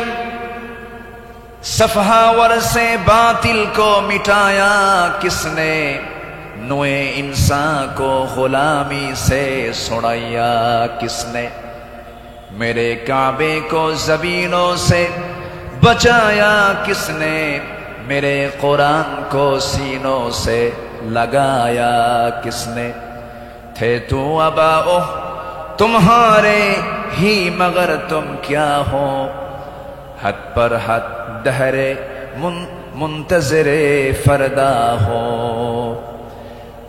कवि विश्व कवि আল্লামা ইকবাল তিনি বলছেন, যারা এসব অসৎ বাতিল দূর করেছে জগৎ হতে, ছাড়িয়েছে মানব কুলে দাস গোলামির কবল হতে, কাবা ঘরে সেজদা করার জাগলো প্রথা যাদের সাথে, বুকে কোরআন ধারণ করা শিখল জগৎ যারা যারা হাতে, তারা তোদের পূর্বপুরুষ আর আজিকে তোমাদেরকে হে ইন্তজারি করছে বসে হাতের উপর হাতটি রেখে। আফসোস করে তিনি বলছেন, সাহাবীরা কি করে গেলেন আর তোমরা কি করছো? তোমরা এক একটা ওমর হয়ে যাও, এক একটা আবু বকর হয়ে যাও, জান্নাত পাওয়ার জন্য সাহাবীদের অনুসরণটাই তোমার জন্য যথেষ্ট হয়ে যাবে। জোরে বলি সুবহানাল্লাহ। নাম্বার 7 হলো নিজ দায়িত্বের ভারে অস্থির চিত্ততা নিয়ে আমার রাসূল চলতেন, সাহাবে কেরামও চলতেন। আমার নবীজি বিদায় হজের ভাষণের দিন আমার নবীজি কেঁদে অস্থির হয়ে যাচ্ছিলেন। সাহাবে কেরামকে লক্ষ্য করে বলছেন, ওয়া আনতুম তুসআলুনা আন্নী ফামা আনতুম কাইলুন, আমার ব্যাপারে প্রশ্ন করা হলে তোমরা কি বলবে? সাহাবীরা বললেন, নাশহাদু আন্নাকা ক্বাদ বাল্লাগতা ওয়া আদাইতা ওয়া নাসাহতা, আমরা সাক্ষ্য দেব আপনি দায়িত্ব পালন করেছেন, আপনি উপদেশ দিয়েছেন, এই কথা শুনে আমার নবীজি শাহাদাত আঙ্গুলি উঁচু করে আকাশের দিকে লক্ষ্য করে আল্লাহকে বলছেন, আল্লাহুম্মা শাহাদ, আল্লাহুম্মা শাহাদ, আল্লাহুম্মা শাহাদ। আল্লাহ তুমি সাক্ষী থাকো, আল্লাহ তুমি সাক্ষী থাকো, আমার সাহাবীরা আমার পক্ষে কথা বলছে। আল্লাহু আকবার বলেন। নিজের দায়িত্ব নিয়ে রাসূল খুব অস্থির চিত্ততা প্রকাশ করতেন মাঝে মাঝে। আমার বন্ধুগণ, আমার নবীজি মাঝে মাঝে এত পরিমাণ কাঁদতেন, কান্নার পরিমাণ এত হতো, আমার নবীজি যখন সেজদায় পড়ে যেতেন না, সেই শরীফের হাদিসে এসেছে পানি গরম হলে পরে টকবক যেমন আওয়াজ হয়, ফুটন্ত পানি যেমন টকবক টকবক আওয়াজ করে, আমার নবীজি সেজদার সময় এত পরিমাণ কাঁদতেন। আমার নবীজির সেজদার সময় যে মুখ থেকে কান্নার আওয়াজটা বের হতো টকবক করা পানির মতো, এত কাঁদতেন তিনি। কেন কাঁদতেন, কি জন্য কাঁদতেন? তিনি শুধু চেয়েছেন, ও আল্লাহ, আমার উম্মতকে তুমি জাহান্নাম দিবা না, আমার উম্মতকে তুমি জান্নাত দিবা। তিনি তার নিজের জন্য বেশি কেঁদেছেন না, উম্মতের জন্য বেশি কেঁদেছেন, উম্মতের জন্য বেশি কেঁদেছেন। আমার বন্ধুগণ, এই জন্য এই পৃথিবীতে সবচাইতে বেশি ভালোবাসবে এক নাম্বার কাকে বলেন? আসতে বলবেন না কাকে? নাম্বার 2 হচ্ছে মুহাম্মদ সাল্লাল্লাহু আলাইহি ওয়াসাল্লামকে আমরা ভালোবাসবো। তিনিও ভালোবেসেছেন। আমার ভাইয়েরা, আমার বন্ধুগণ, নাম্বার 8 হলো আদর্শ নেতৃত্বের অনুতুলনীয় আলোকচ্ছটাই সাহাবে কেরাম। সাহাবে কেরামকে আল্লাহ রাব্বুল আলামিন অনেক সম্মান দান করেছেন। লাকাদ আরসালনা রুসুলানা বিল বাইয়িনাতি ওয়া আনজালনা মাআহুমুল কিতাবা ওয়াল মিজানা লিয়াকুমান নাসু বিল কিসত। জোরে বলুন আল্লাহু আকবার। আমার বন্ধুগণ, সময় যেহেতু কম, শেষের দিকে আস্তে আস্তে চলে যাচ্ছি। নাম্বার 9 হলো তাকওয়ার উজ্জ্বল দৃষ্টান্ত ছিলেন আমার নবী এবং সাহাবে কেরাম। লাকিনিল্লাযীনা তাকাও রাব্বাহুম লাহুম জান্নাতুন তাজরি মিন তাহতিহাল আনহার আল-আনহারু খালিদিনা ফিহা নুজুলাম মিন ইনদিল্লাহ ওয়া মা ইনদাল্লাহি খায়রুল লিল আবরার। জোরে বলুন আল্লাহু আকবার। যারা নিজেদের প্রতিপালককে ভয় করে চলে, তাদের জন্য আছে এমন সব উদ্যান, এমন সব জান্নাত যারা তলদেশ দিয়ে নহর প্রবাহিত। আল্লাহর পক্ষ থেকে অতিথিয়তা স্বরূপ তারা সর্বদা সেখানে থাকবে। আল্লাহর নিকট যা কিছু আছে পুণ্যবানদের জন্য তাই হলো শ্রেষ্ঠ। জোরে বলি সুবহানাল্লাহ। তাকওয়া কাকে বলে সাহাবে কেরাম শিখিয়েছেন, তাকওয়া কাকে বলে আম্বিয়ে কেরাম শিখিয়েছেন। বিশেষ করে আমার নবীজি তাকওয়ার তিনি মূর্ত প্রতীক ছিলেন। আমার বন্ধুগণ, নাম্বার 10 হলো, নাম্বার 10 সর্বশেষ যেটা, সেটা হলো আল্লাহর কাছে বিনম্র চিত্তে অশ্রু ঝরানো, চোখের পানি ফেলে ফেলে কাঁদা। এই দুনিয়াতে আমি যখন জন্ম নিয়েছি আমার প্রথম ভাষা ছিল হাসা না কাঁদা, হাসি না কান্না। মার পেট থেকে দুনিয়াতে এসে আমি কেঁদেছি না হেসেছি? কেঁদেছি। মূলত এই জায়গাটা হলো, এই দুনিয়াটা হলো কান্নাকাটি করার জায়গা। হাসির জায়গা হলো জান্নাত, আনন্দের জায়গা হলো জান্নাত। জান্নাতে গিয়ে বান্দার জীবনের সমস্ত আনন্দ সেই জান্নাতই সে ভোগ করবে। হুজিবাতুল জান্নাতু বিল মাকারিহ হুজিবাতুন নারু বিশ শাহাওয়াত। আমার বন্ধুগণ, আমার নবীজি যখন কাঁদতেন, অস্থির হয়ে যেতেন, তার চোখের কোনা বেয়ে বেয়ে টপ টপ করে পানি পড়তো, দাড়িগুলো ভিজে যেত, কপাল ফুলে যেত, হাঁটুগুলো ফুলে যেত। ঘন্টার পরে ঘন্টা সেজদায় পড়ে কেঁদেছেন, কারণ আল্লাহ পাক তার শানে বলেছেন, ওয়া মিনাল লাইলি ফাতাহাজ্জাদ বিহি নাফিলাতাল লাক আসা আন ইয়াবআসাকা রাব্বুকা মাকামান মাহমুদা। জোরে বলুন আল্লাহু আকবার। আরেক জায়গায় বলছেন, ওয়াল্লাযীনা ইয়াবিতুনা লিরাব্বিহিম সুজ্জাদান ওয়া কিয়ামা والذين يقولون ربنا اصرف عنا عذاب جهنم إن عذابها كان غراما إنها ساءت مستقرا ومقاما আল্লাহর যারা বান্দা হবে রাত গভীর হয়ে যাবে সবাই ঘুমের সাগরে হাবুডুবু খাবে কিন্তু আল্লাহর পছন্দের বান্দা যারা তারা তো জানেই আল্লাহ সব সময় প্রথম আকাশে আসেন না আল্লাহ তাআলা প্রথম আকাশে আসেন কোন সময় বলুন কোন সময় কোন সময় কোন সময় কোন সময় শেষ রাত্রিতে চলে আসেন ফিস সামাঈদ দুনিয়া আলা মিন মুস্তাগফিরিন ফাগফির লাহ কোন ক্ষমা প্রার্থী আছে আমার কাছে ক্ষমা চাবে সেই সময় আল্লাহ পাক দুনিয়ার আকাশে চলে আসেন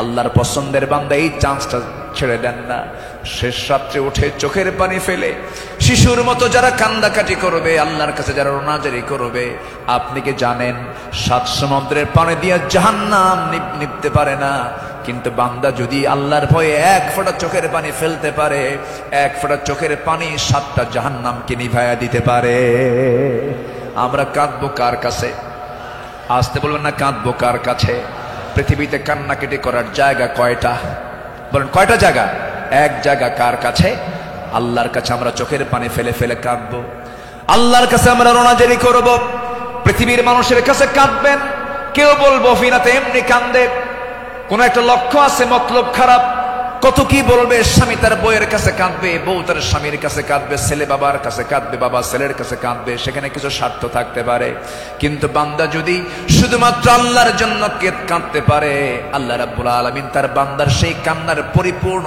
জাযা পরিপূর্ণ পুরস্কার সেই বান্দার হাতে তুলে দিবেন এই জন্য আমরা চোখের পানি খরচ করব কার জন্য আসতে বলবো না কার জন্য আমরা খরচ করব ইন্নাল্লাযীনা উতুল ইলমা মিন ক্বাবলিহি ওয়া ইযা ইউতলা আলাইহিম ইয়াখিরুনা লিল আযকানি সুজদা সূরা বনী ইসরাঈল 107 নম্বর আয়াত যাদেরকে এর পূর্বে জ্ঞান দান করা হয়েছে তাদের সামনে যখন আবৃত্তি করা হয় তখন তারা বিনয়ের সাথে কাঁদতে কাঁদতে ভূমিতে জমিনে তারা লুটিয়ে পড়ে ইয়াখিরুনা লিল আযকানি সুজদা এই জন্য আমরা কাঁদবো চোখের পানি যদি ফেলতে চাই একমাত্র ফেলবো আমরা কার জায়গায় কার কাছে বলেন কার কাছে কার কাছে আল্লাহর কাছে সাইয়েদনা ওমর ফারুক রাদিয়াল্লাহু তাআলা একদিন বসে আছেন তার পাশে এক সাহাবী বসে একটা হাদিস বর্ণনা করছিলেন মিসকাল হাববাতিন মিন কিবার যার মধ্যে যাররা পরিমাণ অহংকার কাজ করবে লা ইয়াদখুলুল জান্নাহ সে ব্যক্তি জান্নাত পাবে না ওমর ফারুক সেই জায়গা থেকে লাফ মেরে গিয়ে জমিনে লুটিয়ে পড়লেন গোটা শরীর তিনি ধুলায় মলিন করলেন আর বলেন ওমর তোকে মানুষ খলিফা বলে তোকে মানুষ শাসক বলে ওমর তোর মধ্যে মনে হয় অহংকার ঢুকে গেছে আল্লাহ তোকে মাফ করবে না আকাশের দিকে দুটো হাত তুলে আফসোস করে বলছেন আকাশের মালিক আল্লাহ তুমি যদি গোটা দুনিয়ার সমস্ত মানুষকে তুমি যদি জান্নাত দিয়ে দাও আর একজন ব্যক্তিকে যদি জাহান্নাম দিয়ে দাও আমার মনে হয় আমি ওমর সে একজন ব্যক্তি জাহান্নাম আমি যাব মনে হয় আমার সে আমল নাই আল্লাহ আমাকে মাফ করে দিও আল্লাহ আমাকে ক্ষমা করে দিও এরকম করে তারা আল্লাহর সামনে চোখের পানি ফেলে ফেলে কেঁদেছেন একজন সাহাবীর কাছে মুনাফিকের তালিকা ছিল সেই সাহাবীর কাছে মাঝে মাঝে ওমর ফারুক যেতেন গিয়ে বলতেন ভাই ওমর দেখো তো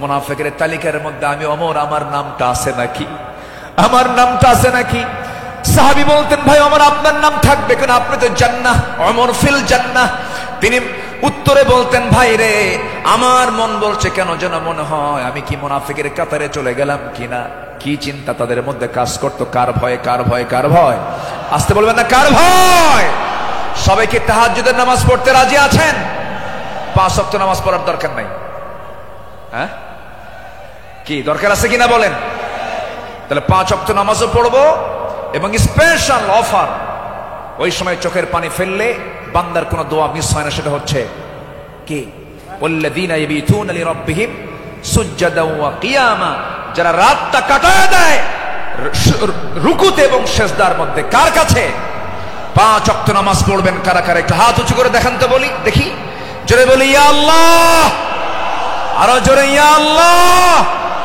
আমাদেরকে 5 ওয়াক্ত সালাত আদায় করার তৌফিক তুমি আল্লাহ দিয়া দাও জোরে বলি আমিন আরো জোরে আমিন আরো জোরে আমিন আসুন যেহেতু আজকে প্রথম রজনী, আগামীকালকেও মাহফিল আছে, সবাই আসবেন কিনা? আমরা এই 5 দিন নিয়মিত মাহফিল আসবো, জোরে বলি ইনশাআল্লাহ। এই মাহফিল চট্টগ্রামবাসীর জন্য একটা বড় নিয়ামত। আল্লাহ তুমি এই মাহফিলকে কবুল করো, জোরে বলি আল্লাহুম্মা আমিন। আমরা আর সময় ক্ষেপণ করব না, যেহেতু আগামীকালকেও এখানে মাহফিল আছে, পরশু আছে, তারপরের দিন আছে, প্রত্যেক দিন নতুন নতুন মেহমান এবার সিলেকশন হয়েছে।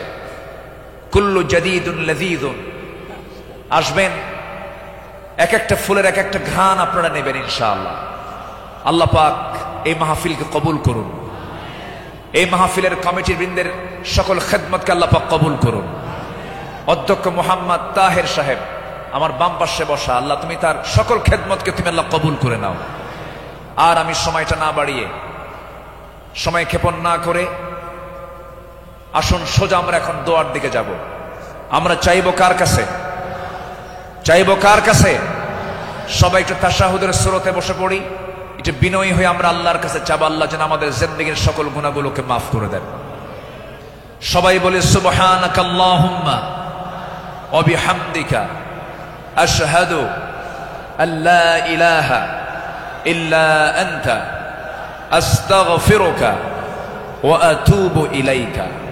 চিৎকার মেরে বলি, ইয়া আল্লাহ, আমার জীবনের সাগীরা কবীরা, ছোট বড় সব গুনাহ তুমি আল্লাহ মাফ করে দাও, মাফ করে দাও। জোরে বলুন ইয়া রাব্বাল আলামিন। সবার কাছে আমি দোয়া চাই, সবাইকে আমার জন্য দোয়া করবেন। আমিও দোয়া করি আপনার জন্য, আল্লাহ যেন আমাদের এই সম্পর্ক যেন হাসর পর্যন্ত গড়িয়ে দেন। জোরে বলি আল্লাহুম্মা আমিন, আল্লাহুম্মা আমিন। ربنا ظلمنا أنفسنا وإن لم تغفر لنا وترحمنا لنكونن من الخاسرين ربنا لا تزغ قلوبنا بعد إذ هديتنا وهب لنا من لدنك رحمة إنك أنت الوهاب। আয় আল্লাহ তাআলা, সন্ধ্যা থেকে শুরু করে নিয়ে 10টা পর্যন্ত দীর্ঘ সময় ধরে তোমার কালামের একটি আয়াতকে সামনে রেখে তোমার পছন্দের গোলাম আমাদের পয়গম্বর রাসূলের জীবন থেকে, তোমার পছন্দের বান্দা সাহাবে কেরামদের জীবন থেকে কিছু আলোচনা করেছি। তোমার কালাম থেকে কিছু কথা বলে শেষ সময়ে তোমার শাহী দরবারে কাঙ্গাল ফিকিরের মতো দুটো হাত পেতেছি আল্লাহ। আয় আল্লাহ তাআলা, চট্টগ্রামের এই প্যারেড ময়দান তুমি আল্লাহ বান্দাদের দিকে তাকায় দেখো, ভিক্ষুকের মতো হাত পেতে আছে রে আল্লাহ। গুনার দিকে নজর দিও না, বান্দা মনে করে তামাম জিন্দেগীর সমস্ত গুনাহগুলোকে মাফ করে দাও। আয় আল্লাহ তাআলা, দুটো হাত যখন তুলে রাখি, দুজন মানুষের কথা বেশি বেশি মনে পড়ে যায় রে। আমাদের মাঝ থেকে যাদের জনম দুঃখিনী মা, জনম দুঃখী বাপজান যারা দুনিয়া থেকে বিদায় নিল, জিন্দেগীর গুনাহগুলো মাফ করে দাও, কবরগুলোকে জান্নাতের টুকরা বানায়া দাও। অনেক আলোচনা শেষ করি, বাড়ি ফিরে যাব রে। সব দেখবো, ছেলে দেখবো, মেয়ে দেখবো, স্ত্রী দেখবো, সন্তানদের দেখবো, আত্মীয় স্বজন দেখবো, কিন্তু মার দিকে তাকায় দেখতে চাবো, কিন্তু মার ঘরে মা নাই, মা কবরে চলে গেছে। বাবা নাই, বাবা কবরবাসী হয়েছেন রে। গোটা পৃথিবীর সব খবর ঘরের কোণে বসে সব দেখা যায়, জানা যায়, শোনা যায়, কিন্তু ঘরের কোণে মা, কবরে মা শুয়ে আছেন, তার কোনো খবর দুনিয়াবাসীর কাছে থাকে না রে আল্লাহ। সে আব্বা আম্মা যারা চলে গেল, জিন্দেগীর গুনাহগুলো মাফ করে দাও, কবরগুলোকে জান্নাতের টুকরা বানায়া দাও। ও আল্লাহ, এমন বান্দা আমার সঙ্গে হাত তুলতে পারেন, নিজের হাতে নিজের মাকে দাফন করেছেন, নিজের বাপকে নিজে হাতে কবরে নিয়ে কবরে শোয়া দিয়েছেন রে। সে আব্বা আম্মা যারা চলে গেছে, কবরের সমস্ত আযাবকে মাফ করে দিয়া কবরগুলোকে জান্নাতের বাগান বানায়া দাও। আব্বা আম্মার জন্য কি দোয়া তাও শিখিয়ে দিয়েছো, হাত একটু উঁচু করে আল্লাহর শেখানো দোয়া পড়ে আওয়াজ দিয়ে দিয়ে আমার সঙ্গে ঠোঁট মিলায়া সবাই আকাশ বাতাস মুখরিত করে সবাই আমার সঙ্গে ঠোঁট মিলায়া বলুন, রব্বিরহামহুমা কামা রব্বায়ানি সগীরা, রব্বিরহামহুমা কামা রব্বায়ানি সগীরা, রব্বিরহামহুমা কামা রব্বায়ানি সগীরা। আয় আল্লাহ তাআলা, বিশেষ করে এই মাহফিলের আয়োজন যারা করলেন, শোনার জন্য দূর দূরান্ত থেকে যারা আসলেন, বিনিময়ে কিয়ামতের কঠিন ময়দান যেদিন কেউ কাউকে চিনবে না, এমনকি মা সন্তানকে পর্যন্ত স্বীকার করে বসবে, যেদিন মানুষ কাঁদতে কাঁদতে চোখের পানিগুলো ফরে যাবে, চোখ থেকে রক্ত বের হওয়া শুরু হয়ে যাবে, সেই কঠিন মুসিবতের দিন এ মাহফিল সবার জন্য নাজাতের মাধ্যম তুমি আল্লাহ বানায়া দিও। ও আল্লাহ, ইসলামী সমাজ কল্যাণ পরিষদ চট্টগ্রামের সঙ্গে যারা শুরু থেকে ছিলেন, আজকে তারা দুনিয়াতে অনেকেই নাই, মেহেরবানি করে তাদের কবরগুলোকে জান্নাতের টুকরা বানায়া দাও। আয় আল্লাহ তাআলা, তোমার বান্দাগুলো দুটি হাত ভিক্ষুকের মতো পেতে আছে, তুমি আল্লাহ ভালো করে জানো, তুমি তো অন্তর্যামী আল্লাহ, তোমার বান্দাদের মনের বাসনা কি তুমি আল্লাহ ভালো করে জানো, যার যার চাওয়া তুমি আল্লাহ পাওয়া করে দিও। রোগাক্রান্ত থেকে রোগ মুক্ত করো, ঋণগ্রস্ত থেকে ঋণ মুক্ত হওয়ার তৌফিক দিয়া দাও, ব্যবসায়ী ঘাটতি ব্যবসায়ী তুমি আল্লাহ বরকত দিয়া দাও, পরিবারে অশান্তি তুমি আল্লাহ শান্তি দিয়া দাও, যার যে সমস্যাগুলো আছে মেহেরবানি করে তুমি আল্লাহ সমাধান করে দাও। লা তাদা লানা যামবান ইল্লা গফরতাহ ওয়ালা হাম্মান ইল্লা ফাররাজতাহ ওয়ালা দাইনান ইল্লা কাদাইতাহ ওয়ালা মারিদান ইল্লা শাফাইতাহ ওয়ালা হাজাতাম মিন হাওয়াইজিদ দুনিয়া ওয়াল আখিরাহ। আয় আল্লাহ তাআলা, এমন সময় হাত তুলেছি 180 কোটি মুসলমানের দুনিয়ায় মুসলমানদের পায়ের তলায় মাটি নাই। আয় আল্লাহ তাআলা, 180 কোটি মুসলমানের জন্য একটা ওমর দারুণ দরকার, আল্লাহ মেহেরবানি করে মুসলিম উম্মার জন্য একটা ওমর তুমি আল্লাহ দুনিয়াতে পাঠায়া দাও। মুসলমানদের বাইতুল আকসা তুমি আল্লাহ মুসলমানদের হাতে তুলে দাও। সিরিয়াকে যেমন জুলুম মুক্ত করেছ, ফিলিস্তিনকে তুমি আল্লাহ ইহুদি মুক্ত করে দাও। আয় আল্লাহ তাআলা,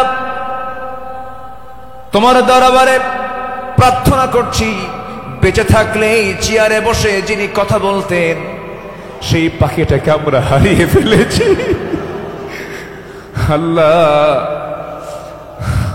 তোমার দরবারে ফরিয়াদ করি, এই পাখিটা, আয় আল্লাহ তাআলা, এই কোরআনের পাখির কবরটাকে তুমি আল্লাহ জান্নাতের টুকরা বানায়া দাও। ও আল্লাহ, তার জালালিত স্বপ্ন এই জমিনে কোরআনের রাজ কায়েম হবে, এমন দৃশ্য দেখার তৌফিক তুমি আল্লাহ আমাদের সবাইকে দিয়া দাও। ও আল্লাহ, এই মঞ্চে কথা বলেছেন অনেকে আজকে দুনিয়াতে নাই, যারা দুনিয়া থেকে বিদায় নিয়েছেন কবরগুলোকে জান্নাতের টুকরা বানায় দিও। আয় আল্লাহ তাআলা, দুনিয়া থেকে কোন দিন বিদায় নেব জানি না, তবে যেদিন মরবরে টান মেরে ঘর থেকে বের করে দেবে, জীবনের শেষ গোসলটা হয়ে যাবে, মরামুখ সব দেখে দেখে চলে যাবে, আত্মীয় স্বজন দিয়া ঘর বাড়ি ভরে যাবে রে ভাই, চোখের পানি ফেলে ফেলে কাঁদবি, বউটা বলবি স্বামী আমার কোথায় চলে গেলে, এই যে সংসারের চাবিটা কার হাতে দেব। সন্তানগুলো কাঁদতে কাঁদতে গলা ভেঙে যাবে, অস্থির হয়ে পড়বে, অজ্ঞান হয়ে যাবে, সব টেনে হেঁচড়ে আমাকে ঘর থেকে জীবনের শেষবারের মতো বিদায় দিয়ে দেবে রে, জীবনের শেষ গোসলটা করায় দেবে। সেলাইওয়ালা কাপড় চোপড় গুলো ছিল সব কেচে দিয়ে কেটে কেটে খুলে খুলে নেবে, সমস্ত কাপড়গুলো অচল হয়ে যাবে রে। বাজার থেকে কম দামি সাদা কাফনের কাপড় নিয়ে আসবে, সেলাই নাই, পকেট নাই, বুতাম নাই, দেহের মধ্যে ঢুকায় দিয়া মাথায় বাঁধন, পায়ে বাঁধন দিয়া দেবে রে। টেনে হেঁচড়ে জানাজায় নিয়ে যাবে, জানাজা শেষ হয়ে যাবে, মরা মুখ সব একটা বারের মতো দেখে নেবে, টেনে হেঁচড়ে কবরের দিকে নিয়ে চলে যাবে, কবরে রেখে সব চলে আসবে। দিন শেষে বন্ধু আমার কেউ না, তুমি আল্লাহ, তুমি ছাড়া। ওই কবরে রেখে আসবে রে, 24 ঘন্টা যাবে না, মাথার চুলের পতন ঘটে যাবে, চুলগুলো খসে খসে পড়বে। যে তেলে যেই চুলে এত তেল দিলাম, এত সাবান দিলাম, এত শ্যাম্পু দিলাম, চুল শেষ 24 ঘন্টায়। 3 দিনের মাথায় চামড়াগুলো গলে গলে পোকার পেটের খাবার হয়ে যাবে রে। মাত্র 7 দিন লাগবে না, পেটের নাড়ি বুড়ি সব চোখ মুখ কান নাক দিয়ে বের হওয়া শুরু হয়ে যাবে, কিম্ভূত কিমাকার চেহারা হয়ে যাবে। মাত্র 3টা মাস।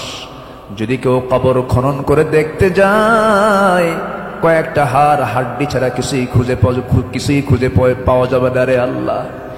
এই তো আমার জীবনের শেষ অবস্থা আল্লাহ। বুঝতে পেরেছি তুমি আল্লাহ, তুমি ছাড়া আমার কোনো বন্ধু নাই রে। ও আল্লাহ, সে অন্তিম সময় যখন চলে আসবি, আমাদের সবার জামানে, সবার জেহেনে, সবার জামানে জারি করে দিও কালো যে কালিমা তাইয়্যিবা, লা ইলাহা ইল্লাল্লাহু মুহাম্মাদুর রাসূলুল্লাহ। আসসালামু আলাইকুম ওয়া রাহমাতুল্লাহি ওয়া বারাকাতুহু।